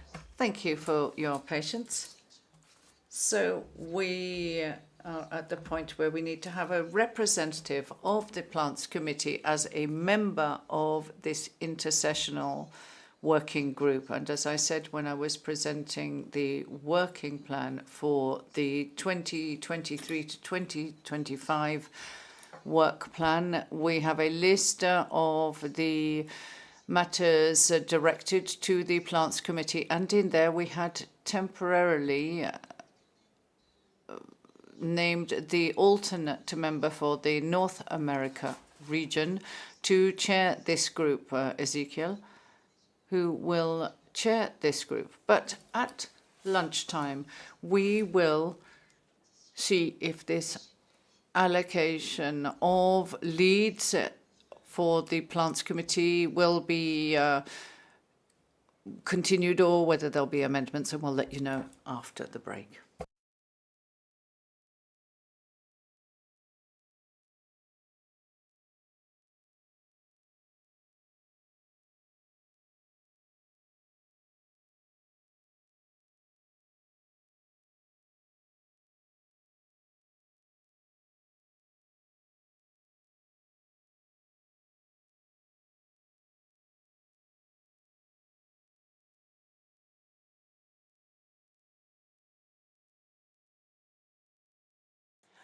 Petite pause technique. Just a short technical break. And what about members?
Alors, excusez-nous pour cette... Apologies, I just had to clarify a couple of points. So we'd like to come back to the point that was raised earlier to do with the timing of Plants and Animals Committee meetings. They can not be held at the same time, but this group will involve members from each one of the committees. So we're trying to see how to proceed. We have to make the decision to actually set up the group, but we cannot decide on its makeup yet. Mexico, I will give you the floor. What we are proposing is that we draw up a list of the observer parties that would like to participate in the meeting. bearing in mind that the group will be set up when the Animals Committee meets, and we will then ask observer parties if they would like to participate. And it could very well be that some of the parties here present will not be able to attend the Animals Committee meeting. The problem was raised by the Mexico delegation earlier. Let me perhaps give the floor to the Secretariat for further clarification. Could you perhaps confirm or not what I have just said? Try to clarify. The challenge is that we have the two meetings happening and a joint intersessional working group must be established. So what we propose is to take the interest from the Plants Committee, and we know that we have, in terms of the draft work plan, we have Ezekiel as the representative, but we'll take interest from the Plants Committee members. We'll record the interest from observer parties to participate in the working group, as well as observer organizations. And then we'll have to wait for the Animals Committee to take place and go through a similar process to nominate or to get expressions of interest to participate in this intersessional working group. And then we'll have to formalize it afterwards through a notification. So we hope that that is clear. It is a bit strange doing it like this, but we'll go through the normal process to establish the working group. But of course, it's difficult for us at this point to ensure the balance in terms of parties, as well observer parties and observer organizations. So we'll have to do that after the Animals Committee has concluded. Thank you, Chair. Merci, I would like to thank the Secretariat for that clarification, and I will now give the floor to Mexico. Thank you, Madam. My understanding is that in this document, the chair of the Animals Committee is suggesting that a joint intersessional working group be established. He is further suggesting that the terms of reference in 8 be adopted. So we would now be agreeing on the makeup of half of this joint intersessional working group that we're to set up with the Animals Committee. So we would have states parties, observer parties, and observers. And we would agree our participants, then the Animals Committee will make their appointments, and the group will work on an intersessional basis.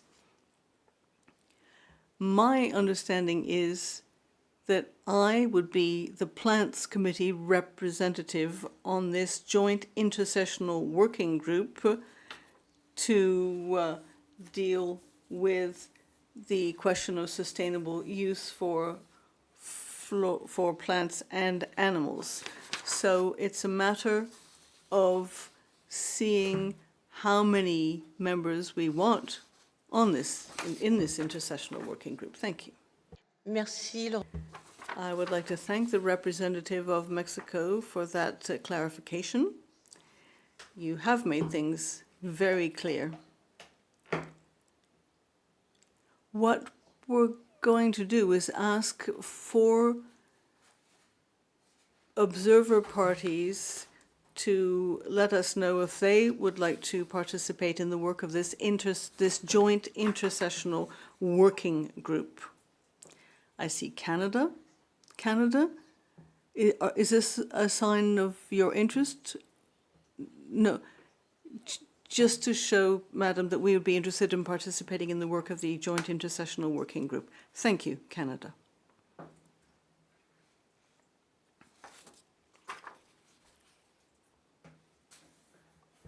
Malaisie. Malaysia. Australia.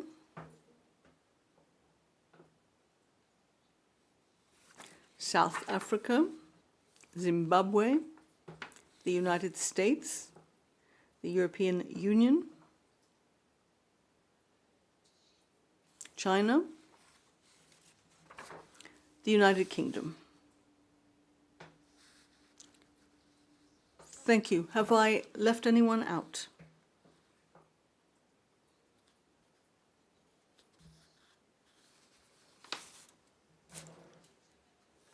I would now like to turn to observers. Could I hear from observers who would like to participate in the work of the Joint Intersessional Working Group? I see the IUCN, Traffic,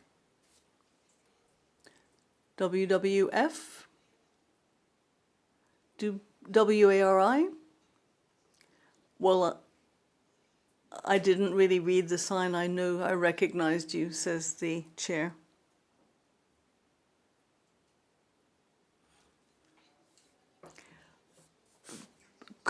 Perhaps it'd be easiest if you took the floor and gave us the name of your organization?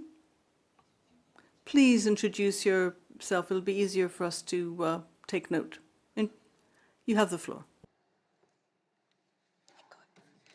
International Wood Products Association. Merci. Thank you. Trust. Merci. Je vois. I don't see any further indications of interest in participating in the working group. Thank you. This will be the same procedure that will follow for any other joint intersessional working group we have to set up this week. Thank you.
Bon. Well,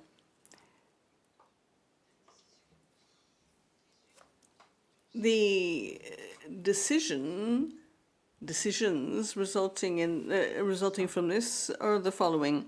We have agreed the establishment of a joint intersessional working group involving members of the Plants and Animals committees to be co-chaired by the alternate from North America. The terms of reference of the working group will be those in document 12, paragraph 8.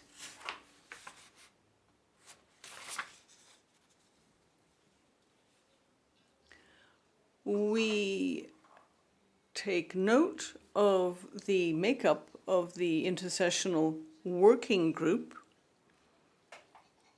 and will consider the balance between parties and observers as laid down in the rules of procedure governing the Plants and Animals committees. That will be done following the meeting of the Animals Committee.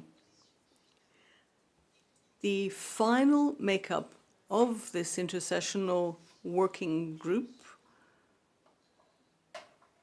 will be notified. I hope that's clear. We will be sending a notification following the final decision of the makeup of the joint intersessional working group. I hope that's clear. And this method I have just outlined is going to be the one followed for any decision for the establishment of a joint intersessional working group involving the Plants and Animals committees.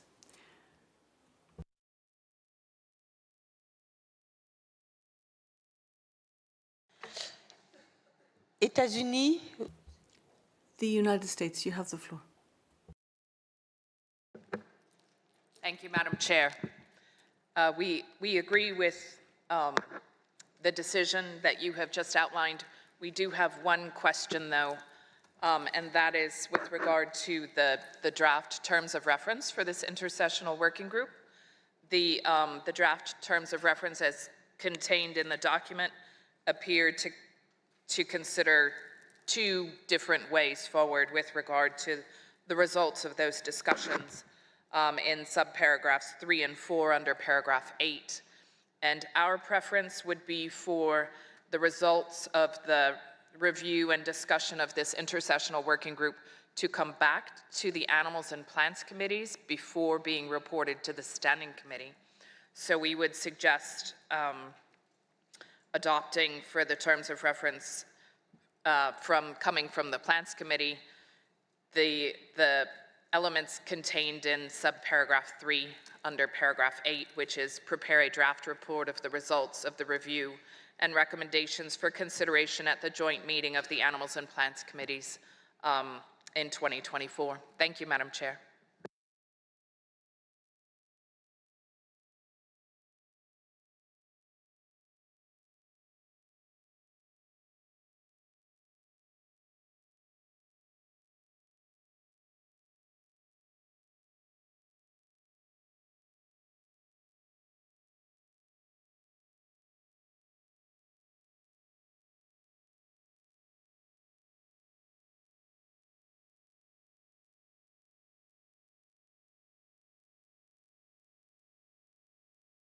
Merci. I would like to thank the United States. So it is my understanding from what you've just said that the terms of reference for the working group would include subparagraphs 1, 2, and 3 of paragraph 8. Is that correct?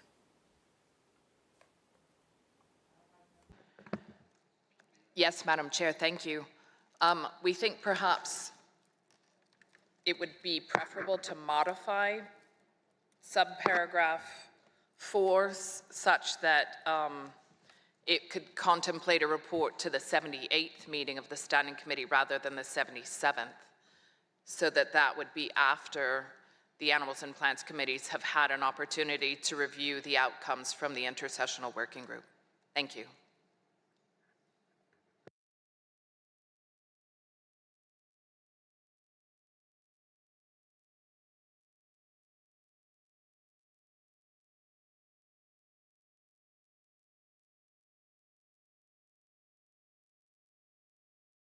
Okay. Merci.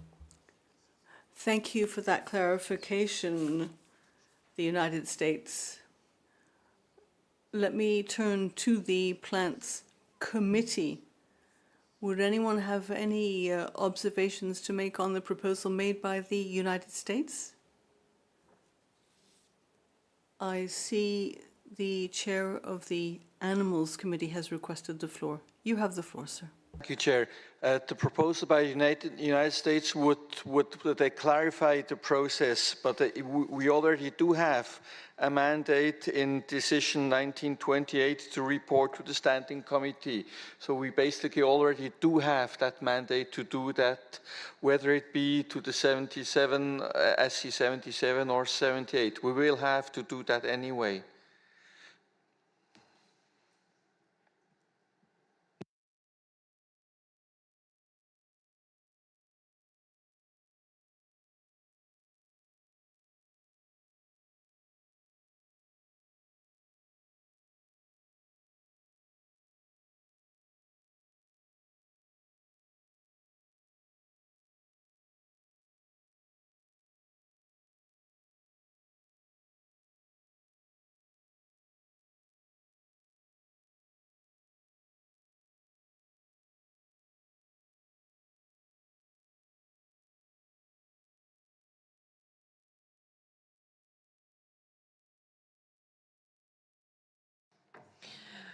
Merci, Président.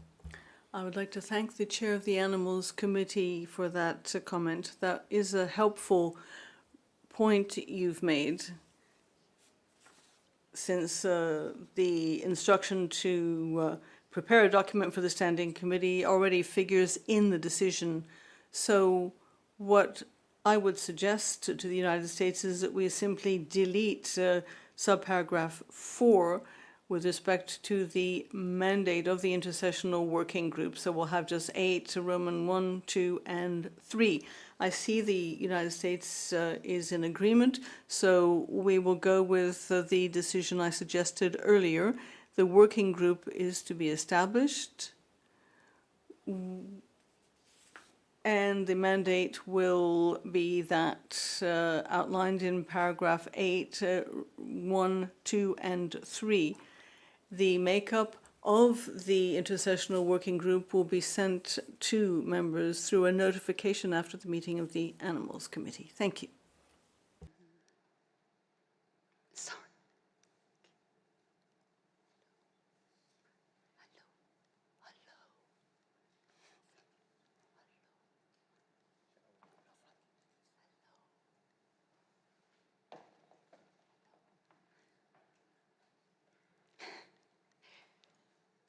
Asie, vous avez la parole. So, thank you, Chair. I think it will not appropriate to delete the paragraph 4 or paragraph 8, since there is a mandate by the decision 1929 for the Standing Committee to make their recommendations to the 20th meeting of the COP. So I think maybe the Standing Committee is waiting for our recommendation to make their recommendation. So it would be appropriate to add, like as appropriate, to the paragraph 4 and not deleted that. Thank you, Chair.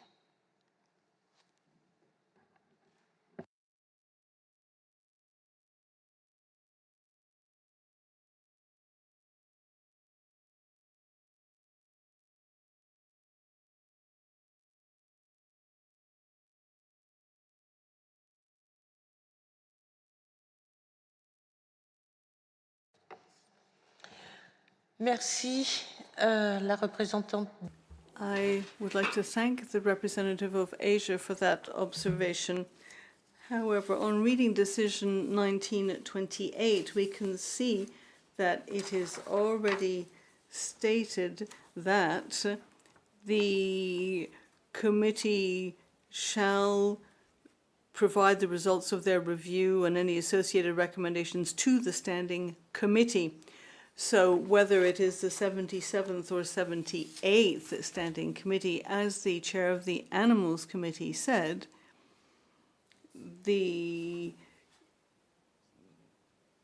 that is already part of the decision to be implemented if you look at the language of 1928.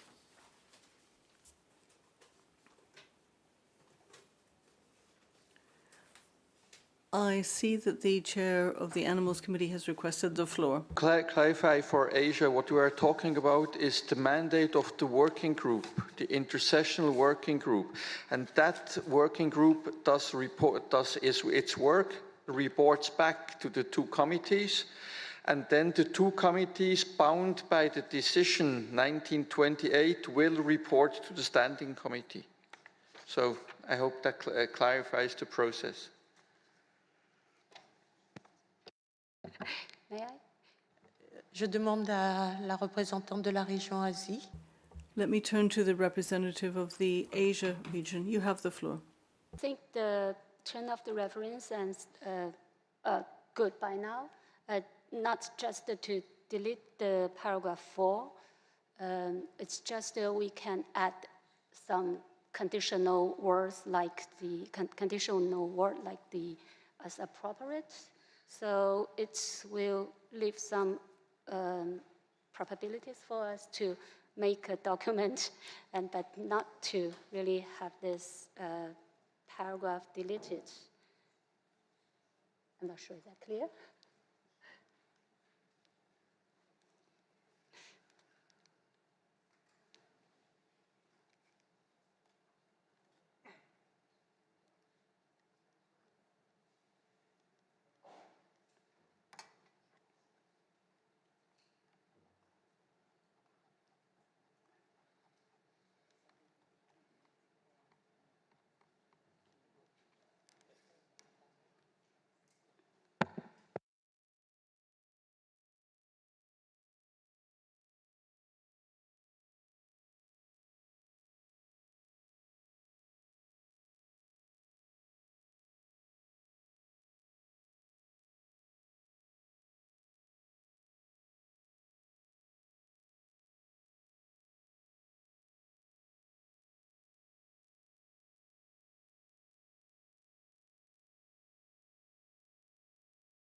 Mexico, vous avez la parole.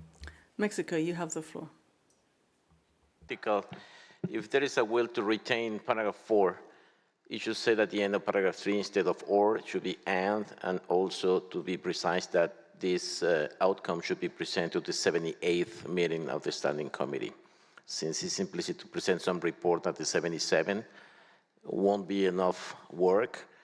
We need to go back to the joint committees of animals and plants and then to have the precise recommendations to the Standing Committee at the 78th meeting. So if we make those modifications, we can retain paragraph 4 if that is the will of some members of the Plans Committee. And I believe with that is fixed. So my concrete suggestion is to put and at the end of paragraph 3 and then continue prepare a document containing the outcome of the review recommendations for consideration by the 78th meeting of the Standing Committee. This is what is new. In the previous decision, what we had is for the 77, but it's not going to be complete. Thank you.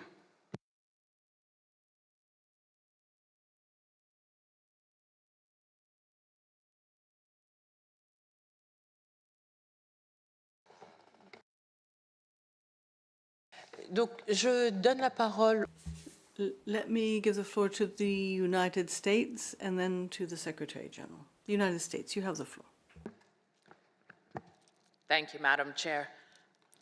If we are intending to pursue the approach of what we call in the United States the belt and suspenders approach, we think that an additional element of precision would be needed in paragraph 4, and that is to clarify that the report to the Standing Committee is to come from the Animals and Plants Committees and not the Intersessional Working Group, because these are the terms of reference for the Intersessional Working Group. Thank you, Madam Chair.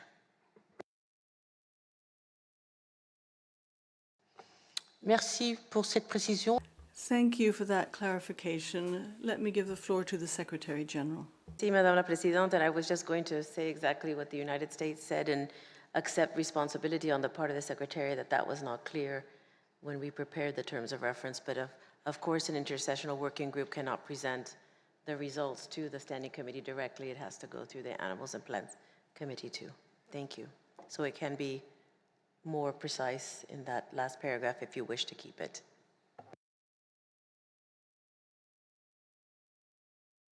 Merci États-Unis et I would like to thank the United States and the Secretary General for those comments. The working group mandate will be amended as has just been suggested. I would like to thank you and suggest that we move on to the next agenda item.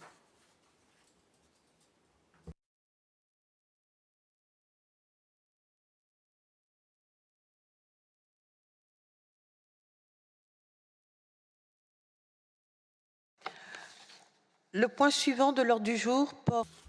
The next agenda item has to do with the role of CITES in reducing risk of future zoonotic disease emergence associated with international wildlife trade.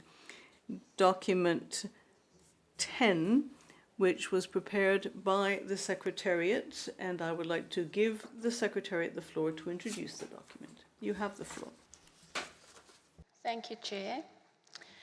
Document PC 26.10 provides information relating to the implementation of decisions 19.15 to 19.19 on the role of CITES in reducing risk of future zoonotic disease emergence associated with international wildlife trade. In response to the notification published by the Secretariat as directed in Decision 19.15 paragraph A, the Secretariat received information from 19 parties. The responses are available in Annex 2 to the document. Key aspects relating to measures implemented by parties to prevent and mitigate the risk of pathogen spillover and transmission from wildlife trade and associated supply chains are highlighted in paragraph 4 of the document. The Secretariat is in the process of developing a dedicated web page on the CITES website to make information available to parties as required in paragraph 8 of Decision 19.15. With regards to the implementation of paragraph B of Decision 19.15, the Secretariat and the World Organization for Animal Health prepared the draft Memorandum of Understanding contained in Annex 3A of the document.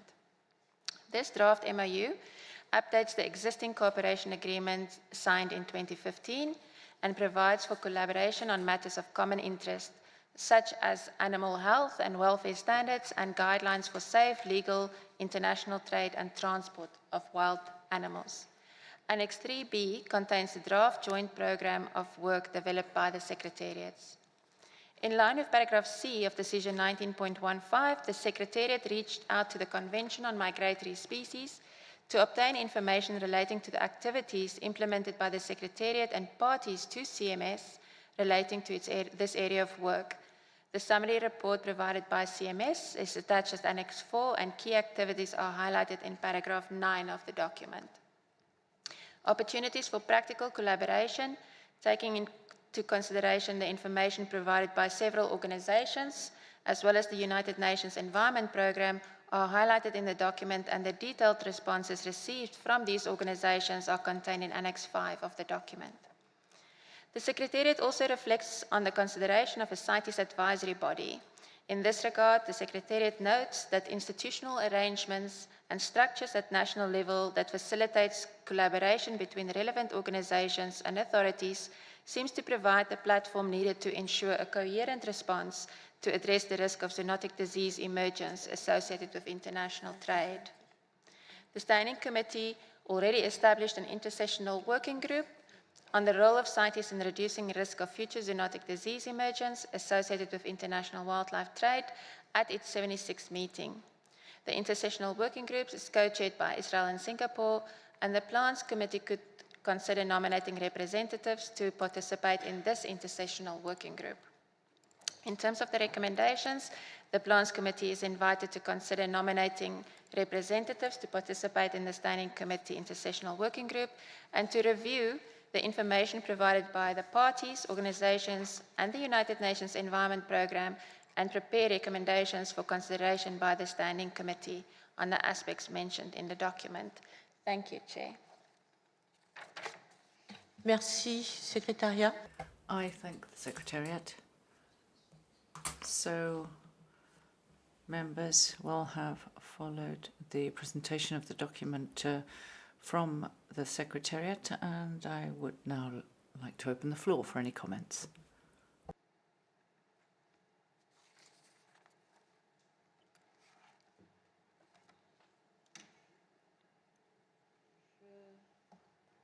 Je ne vois pas de demande. I see no request for the floor from members of the committee. I also open the floor to any observer parties.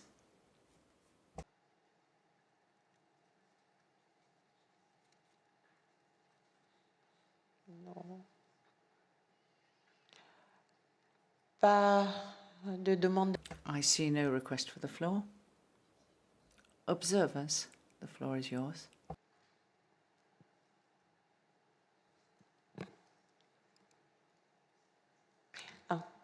La représentante de la CDB, vous avez la parole. The representative of the CBD, you have the floor. Thank you, Madam Chair. So the 15th session of the Convention on Biological Diversity adopted the Kunming-Montreal Global Biodiversity Framework. This historic agreement aims to catalyze urgent and transformative action to halt and reverse biodiversity loss. The new agreement acknowledges the interlinkages between biodiversity and health, highlighting the importance of One Health approach among other holistic approaches for its implementation. It also notes the urgent need to reduce pressure on biodiversity and decrease environmental degradation to reduce risk to health.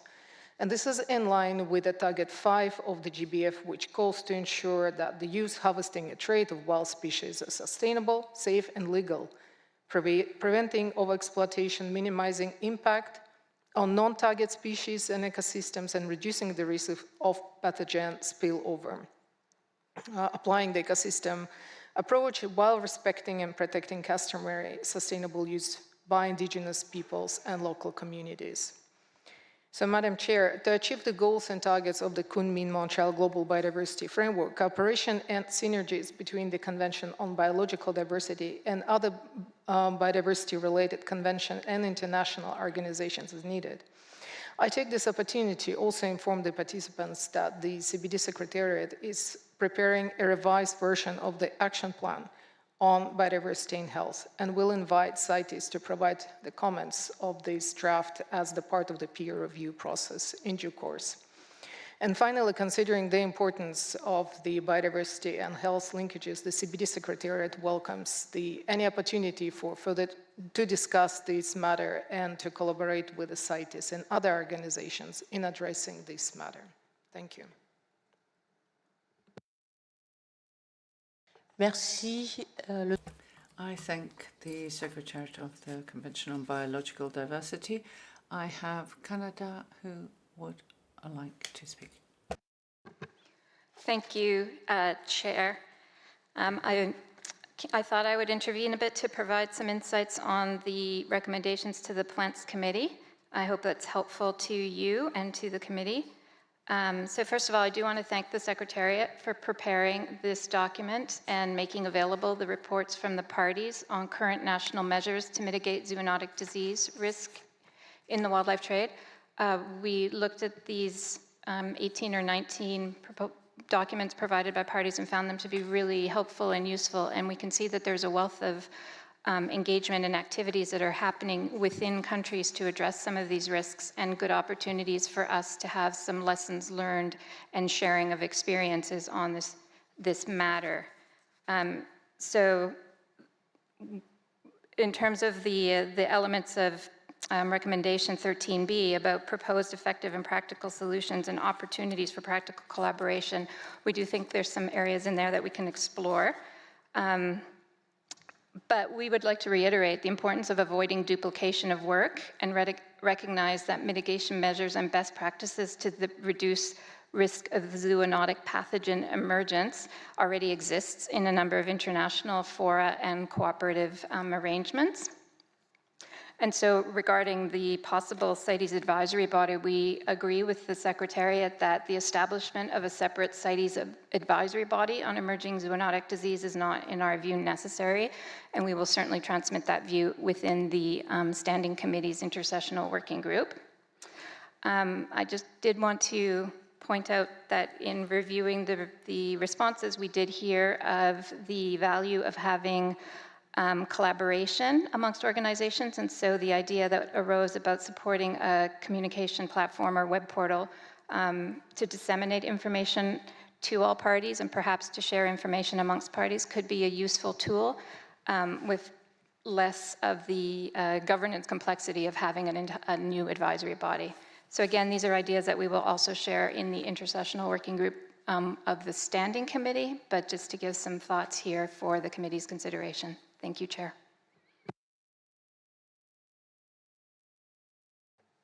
Merci, la représentante. I thank the representative of Canada for this important information. Mexico, you have the floor. Thank you very much, Madam Chair. Mexico agrees that we nominate representatives of the scientific committees to participate in the intersessional working group of the Standing Committee.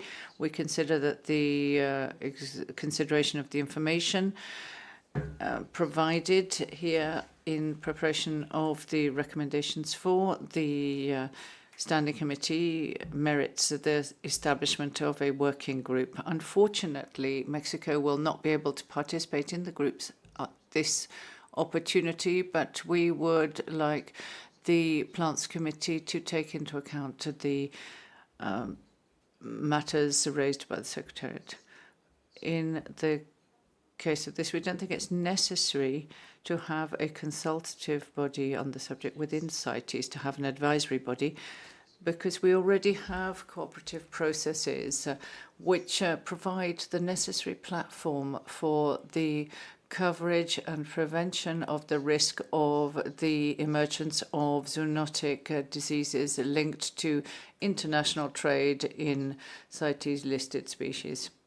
And without wanting to repeat myself, there are some translation errors in the document. Thank you. Merci, le représentant. I thank the representative of Mexico. Do we have any further requests for the floor? I see none. Oh, yes. No observer parties? Observers, the floor is open for you.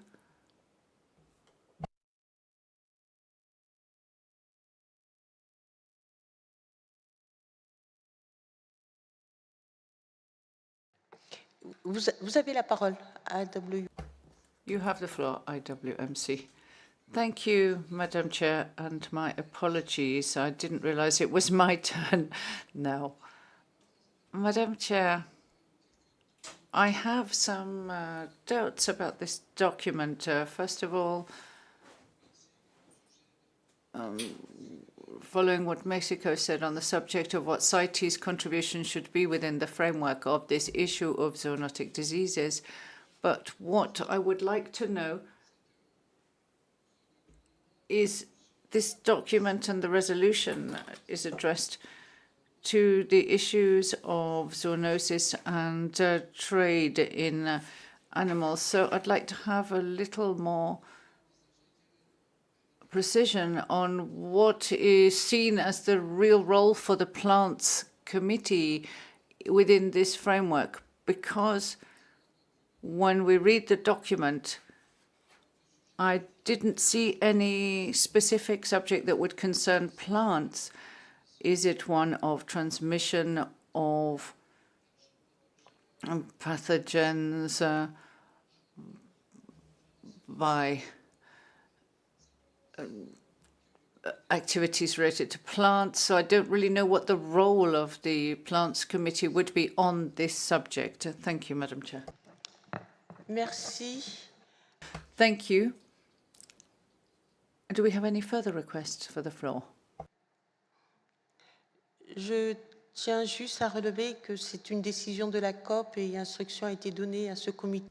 So the instructions were given to this committee, and so that's what we are doing. And if we have contributions that are substantive, we will transmit them. And that is why we have nominated a representative. The representative of Asia will represent the Plants Committee, along with the representative of the North America's region, as participants on behalf of the Plants Committee in this intersessional working group of the Standing Committee.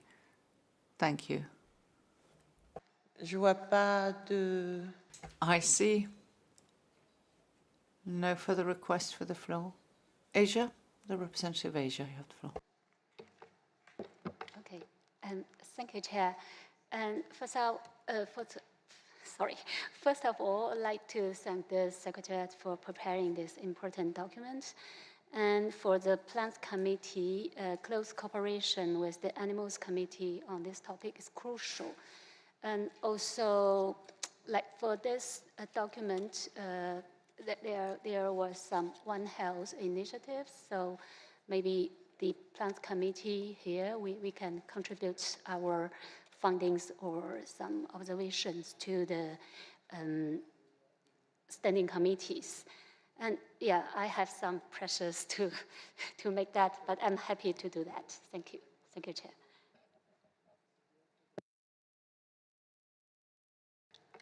Merci. I thank the representative of Asia. Does the representative of North America have anything to add? OK. Donc, nous pouvons... So, we can therefore say that the committee agrees to nominate representatives to participate in... We agree to nominate representatives from the Plants Committee to participate in the Standing Committee's intersessional working group. And that we will take into account the recommendations which are in paragraph 13 of the document PC 26 Doc 10 and AC 32 Doc 10. Thank you.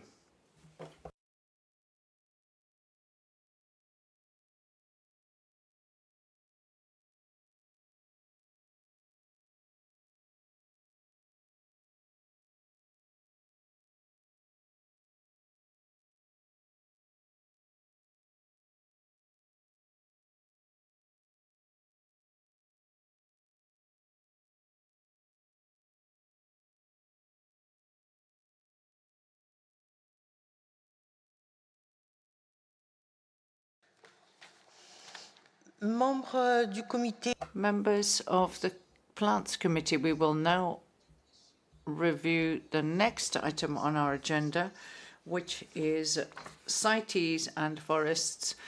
It is document PC 26 Doc 13, which has been prepared by the Secretariat. Secretariat, you have the floor.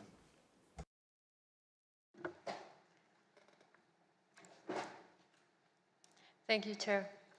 At COP19, the Conference of the Parties adopted decisions 19.32 to 19.34 on CITES and forests. as included in paragraph 2 of the present document. The document provides background on how this initiative came to be and presents progress in the implementation of these decisions, and in particular of Decision 19.32, which directs the Secretariat to, in consultation with the Plans Committee, prepare a report for consideration of the PC and the Standing Committee summarizing existing resolutions and decisions and supportive provisions relevant to the implementation of the Convention for Forests, focusing as a first step on CITES listed tree species. This report, also referred to as the CITES Forest Compendium, is contained in Annex 1 to the present document, and in the introduction to that compendium, it includes the explanation on how this is structured. Concerning paragraph B of Decision 19.32, which requests the Secretariat to, subject to the availability of external resources, prepare an interdisciplinary study to assist decision-making processes on the future of any future initiative relating to CITES and forests.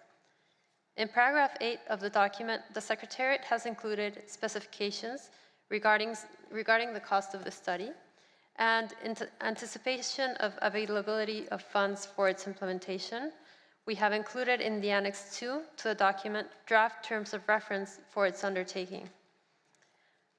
The terms of reference are drafted in accordance with three expected outcomes, which are the interdisciplinary study itself. As a second element, a report on the scope of a new initiative on CITES and forests. And finally, an outcome relating to a consolidated report for consideration of CITES committees in preparation for COP20. Madam Chair, we would like to invite the Plans Committee to provide input to the Secretariat's report in Annex 1, which is the CITES Forest Compendium. We also suggest the Plans Committee to, in accordance with paragraph B of Decision 19.33, advise the Secretariat on the draft terms of reference contained in Annex 2 to the present document to ensure that any future initiative on CITES and forests is technically and scientifically coherent and supportive of provisions relevant to the implementation of the Convention. And finally, to formulate recommendations to the Secretariat in preparation to its reporting to the Standing Committee in accordance with Decision 19.34, as appropriate. Thank you, Chair. Merci. I thank the Secretariat. So, members of our committee, we have some comments and observations to make on Annexes 1, 2, and 3 of the document PC 26 Doc 13. The floor is open.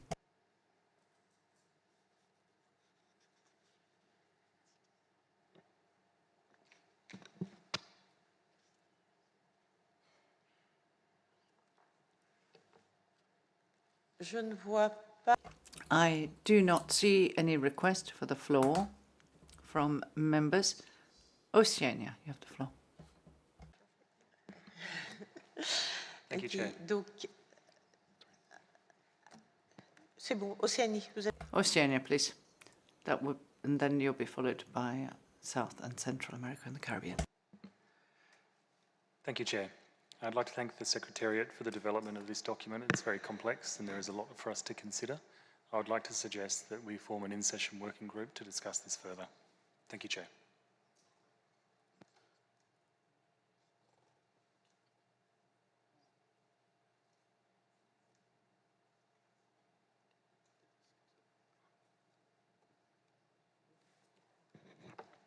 Merci, le représentant. I thank the representative of Oceania. I now give the floor to the representative of Central, South America and the Caribbean. Thank you, Madam Chair. As there has been a lot of debate on this proposal, which was very novel at the time, and I'm speaking on behalf of Chile, we certainly very much in favor.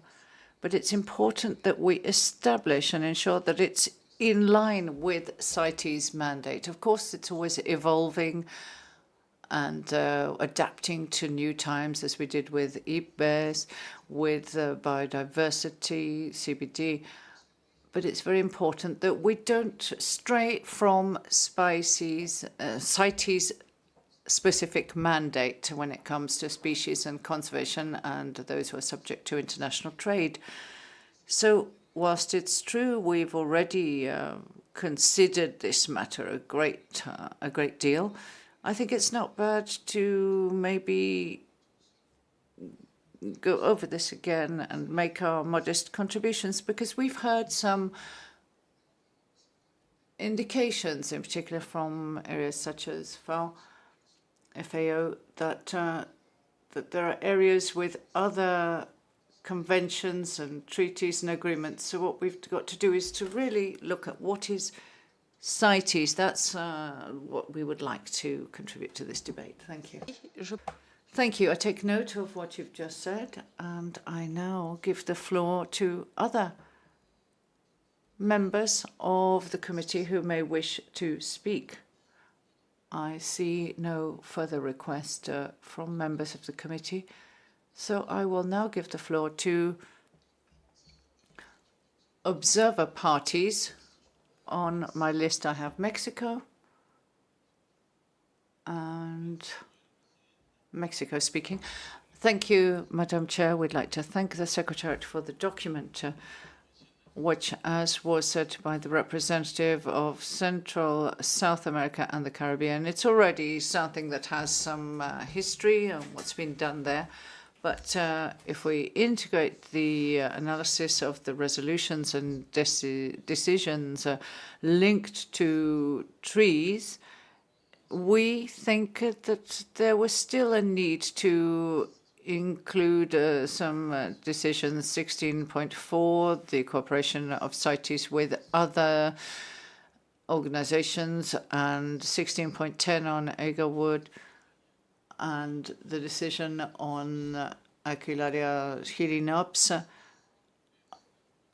and the decision related to neotropical tree species and others, which include Boswellia. These are decisions that are necessary for the mandate, that we include this. And certainly the points for the study we consider suitable when we look at the mandate in paragraph A, where it's to provide information on potential measures to be able to strengthen CITES and contribute more effectively to the mandates and initiatives and global forestry matters to avoid overlap and to ensure we work together. On the comments from the representative of the Central, South America and the Caribbean, we agree with maintaining within the area of CITES that we consider that it's a focus on species, but it would be good if the study could show, and we're thinking about the global biodiversity framework, the Kunming-Montreal, to see what could be the value added from having an ecosystem focus and approach, where we're looking at key elements such as monitoring and surveillance studies to draw up non-detriment findings.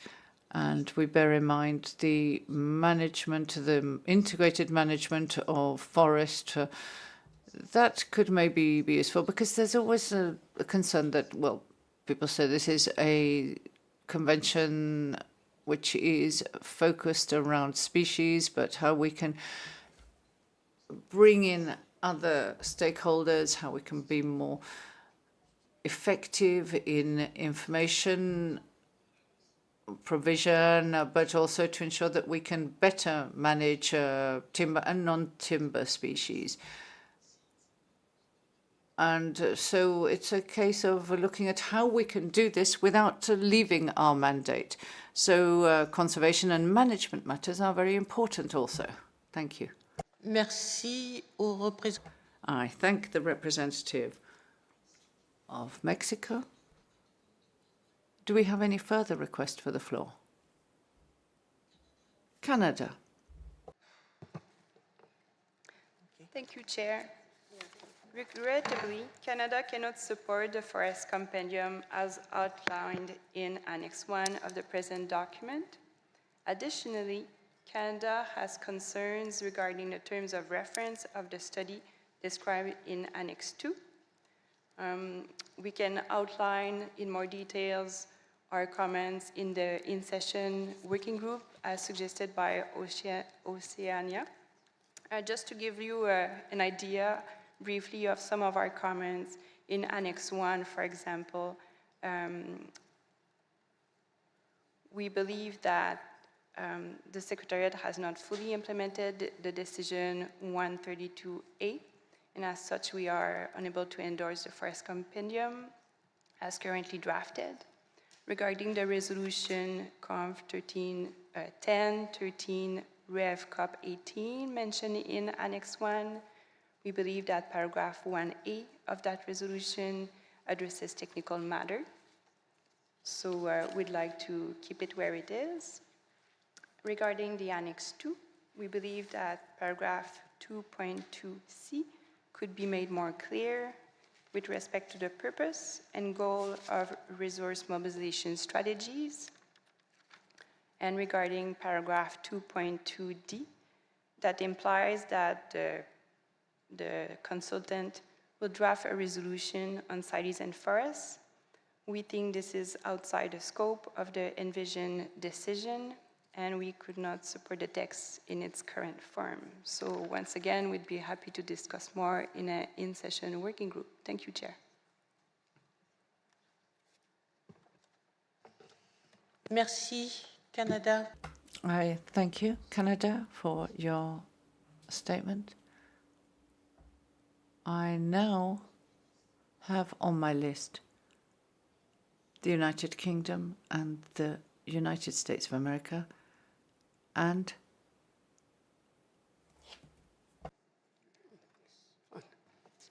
l'Inde. And India. Yeah.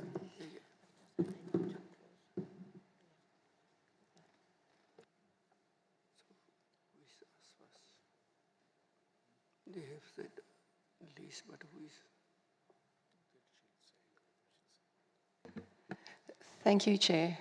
The United Kingdom would like to thank the Secretariat for preparing the report in Annex 1 of the present document and the terms of reference in Annex 2. It is indeed very complex. We'd like to caution that Annex 1 does not result in duplication of efforts, and we have similar points as recently highlighted by Canada. In Annex 2, the terms of reference could also be made more robust and scientific, and that could be reported on with more clarity. We therefore agree with the representative of Oceania that an in-session working group is needed, and we would like to be on that working group. Thank you, Chair. Merci, Royaume-Uni. I thank the United Kingdom. The USA, you have the floor. Thank you, Madam Chair.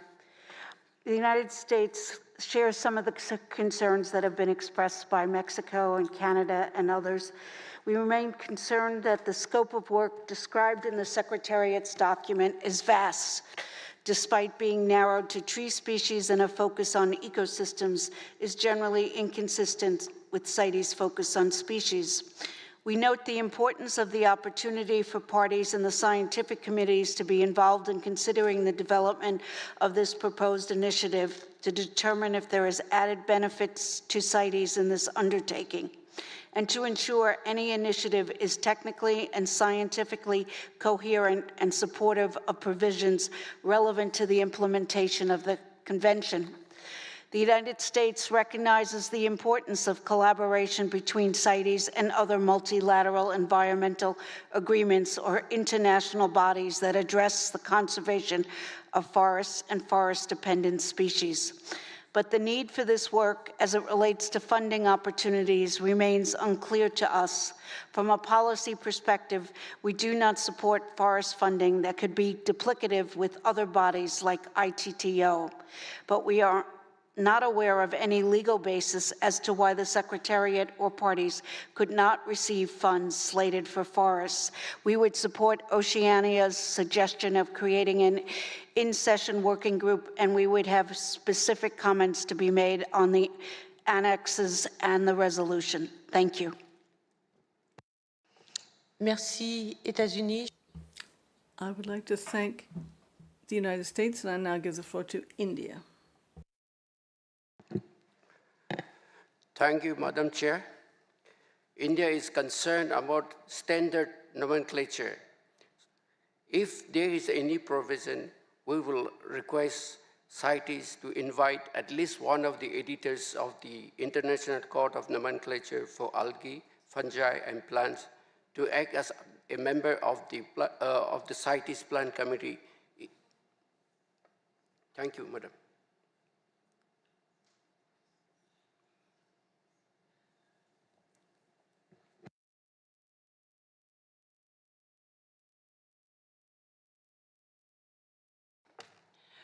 Merci. I would like to thank you for your statements.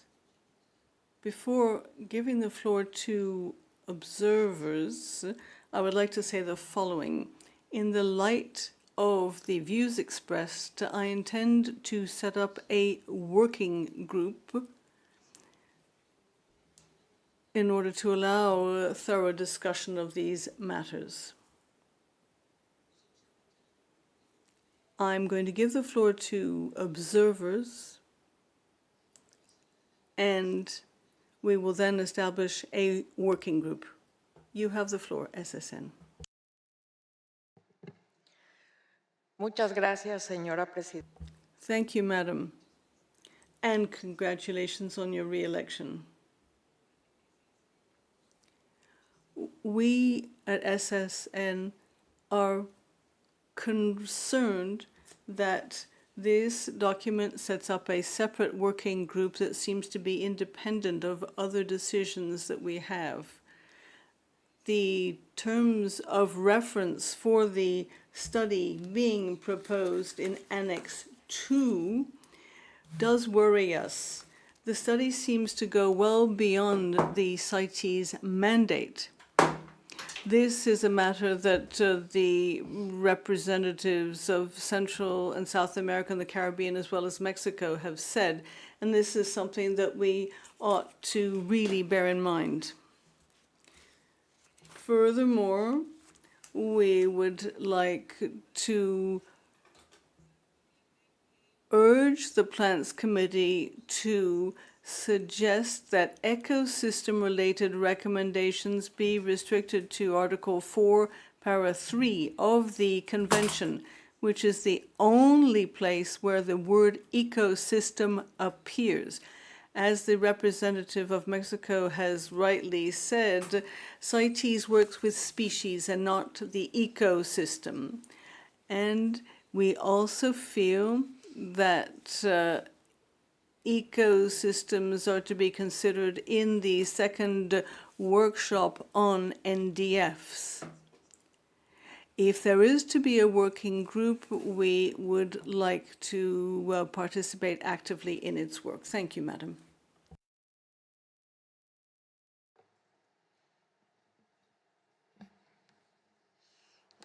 Merci.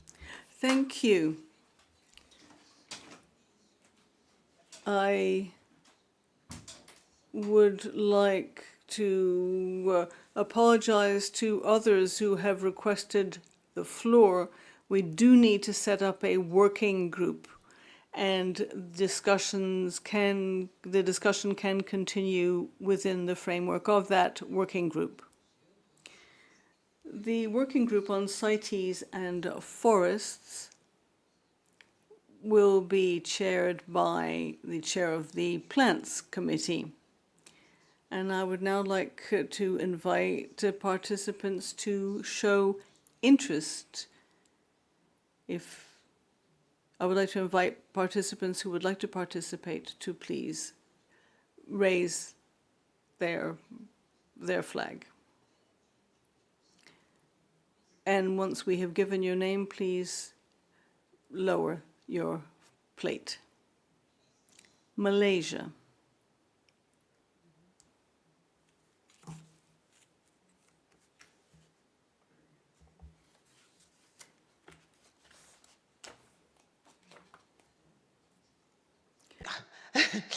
I do apologize, that was a slight procedural error.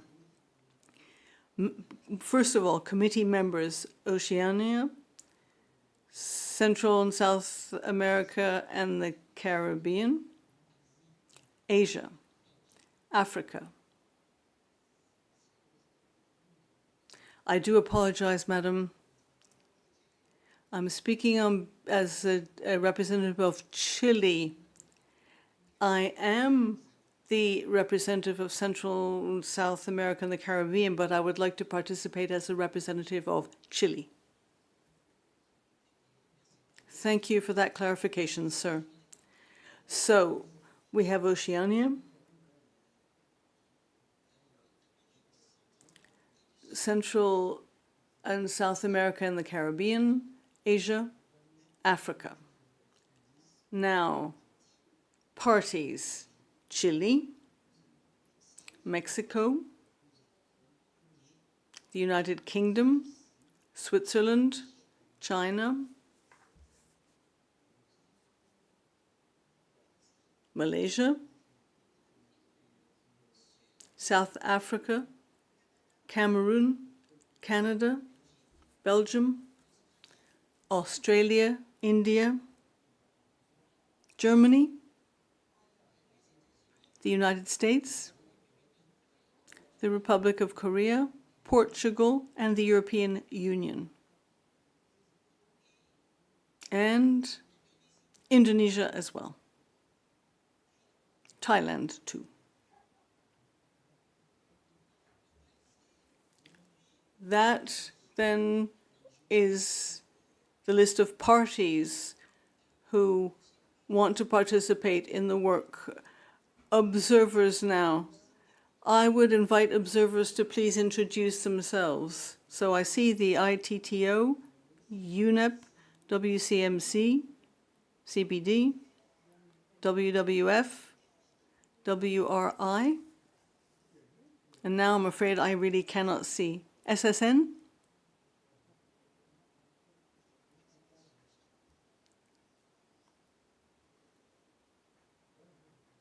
Forest-based solution, CSFI, thank you. Please introduce yourselves.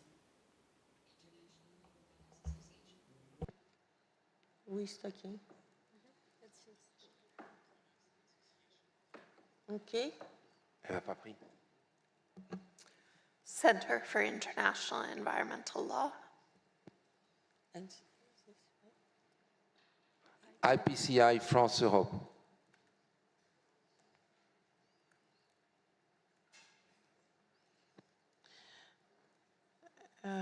OK. Le secrétariat va... The Secretariat is going to read out the list of participants. Please do let us know if you want to join in the work and your name is not listed. Thank you. Thank you, Chair. So from the members of the Plans Committee, we have Oceania, Central South America and the Caribbean, Asia, and Africa. In terms of parties, we have Chile, we have Mexico, United Kingdom, Switzerland, China, Malaysia, South Africa, Cameroon, Belgium, Australia, India, Germany, USA, Korea, Portugal, the European Union, Indonesia, and Thailand. And Canada. In terms of observers, we have ITTO, UNEP, CBD, WWF, World Resources Institute, SSN, Forest-Based Solutions, CSFI, International Wood Products Association, Center for International Environmental Law, IPCI France Europe, and I believe those are all we have recorded. Yeah, mentioned. And we did mention SSN in the list. Maintenant, secrétariat en...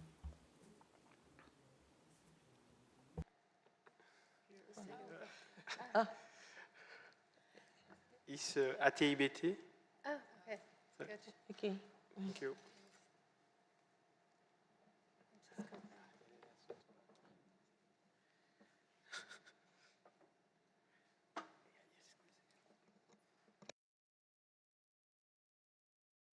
Okay.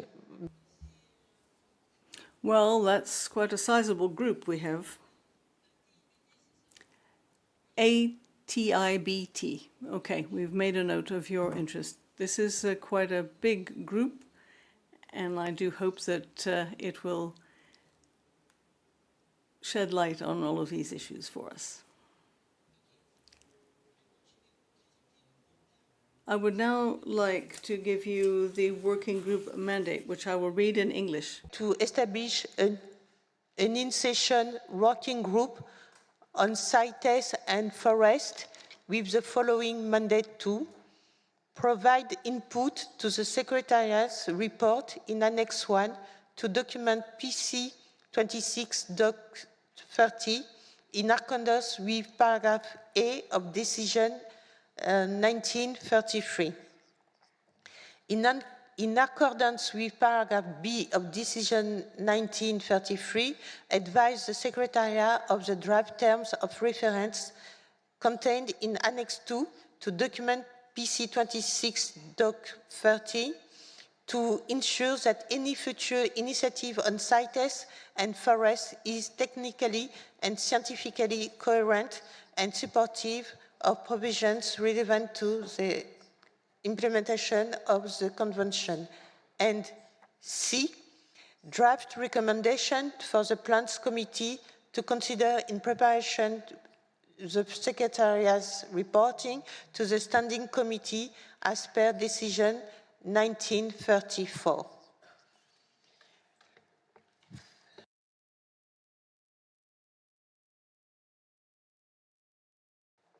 As I said before, I will mention this working group. Good luck to us.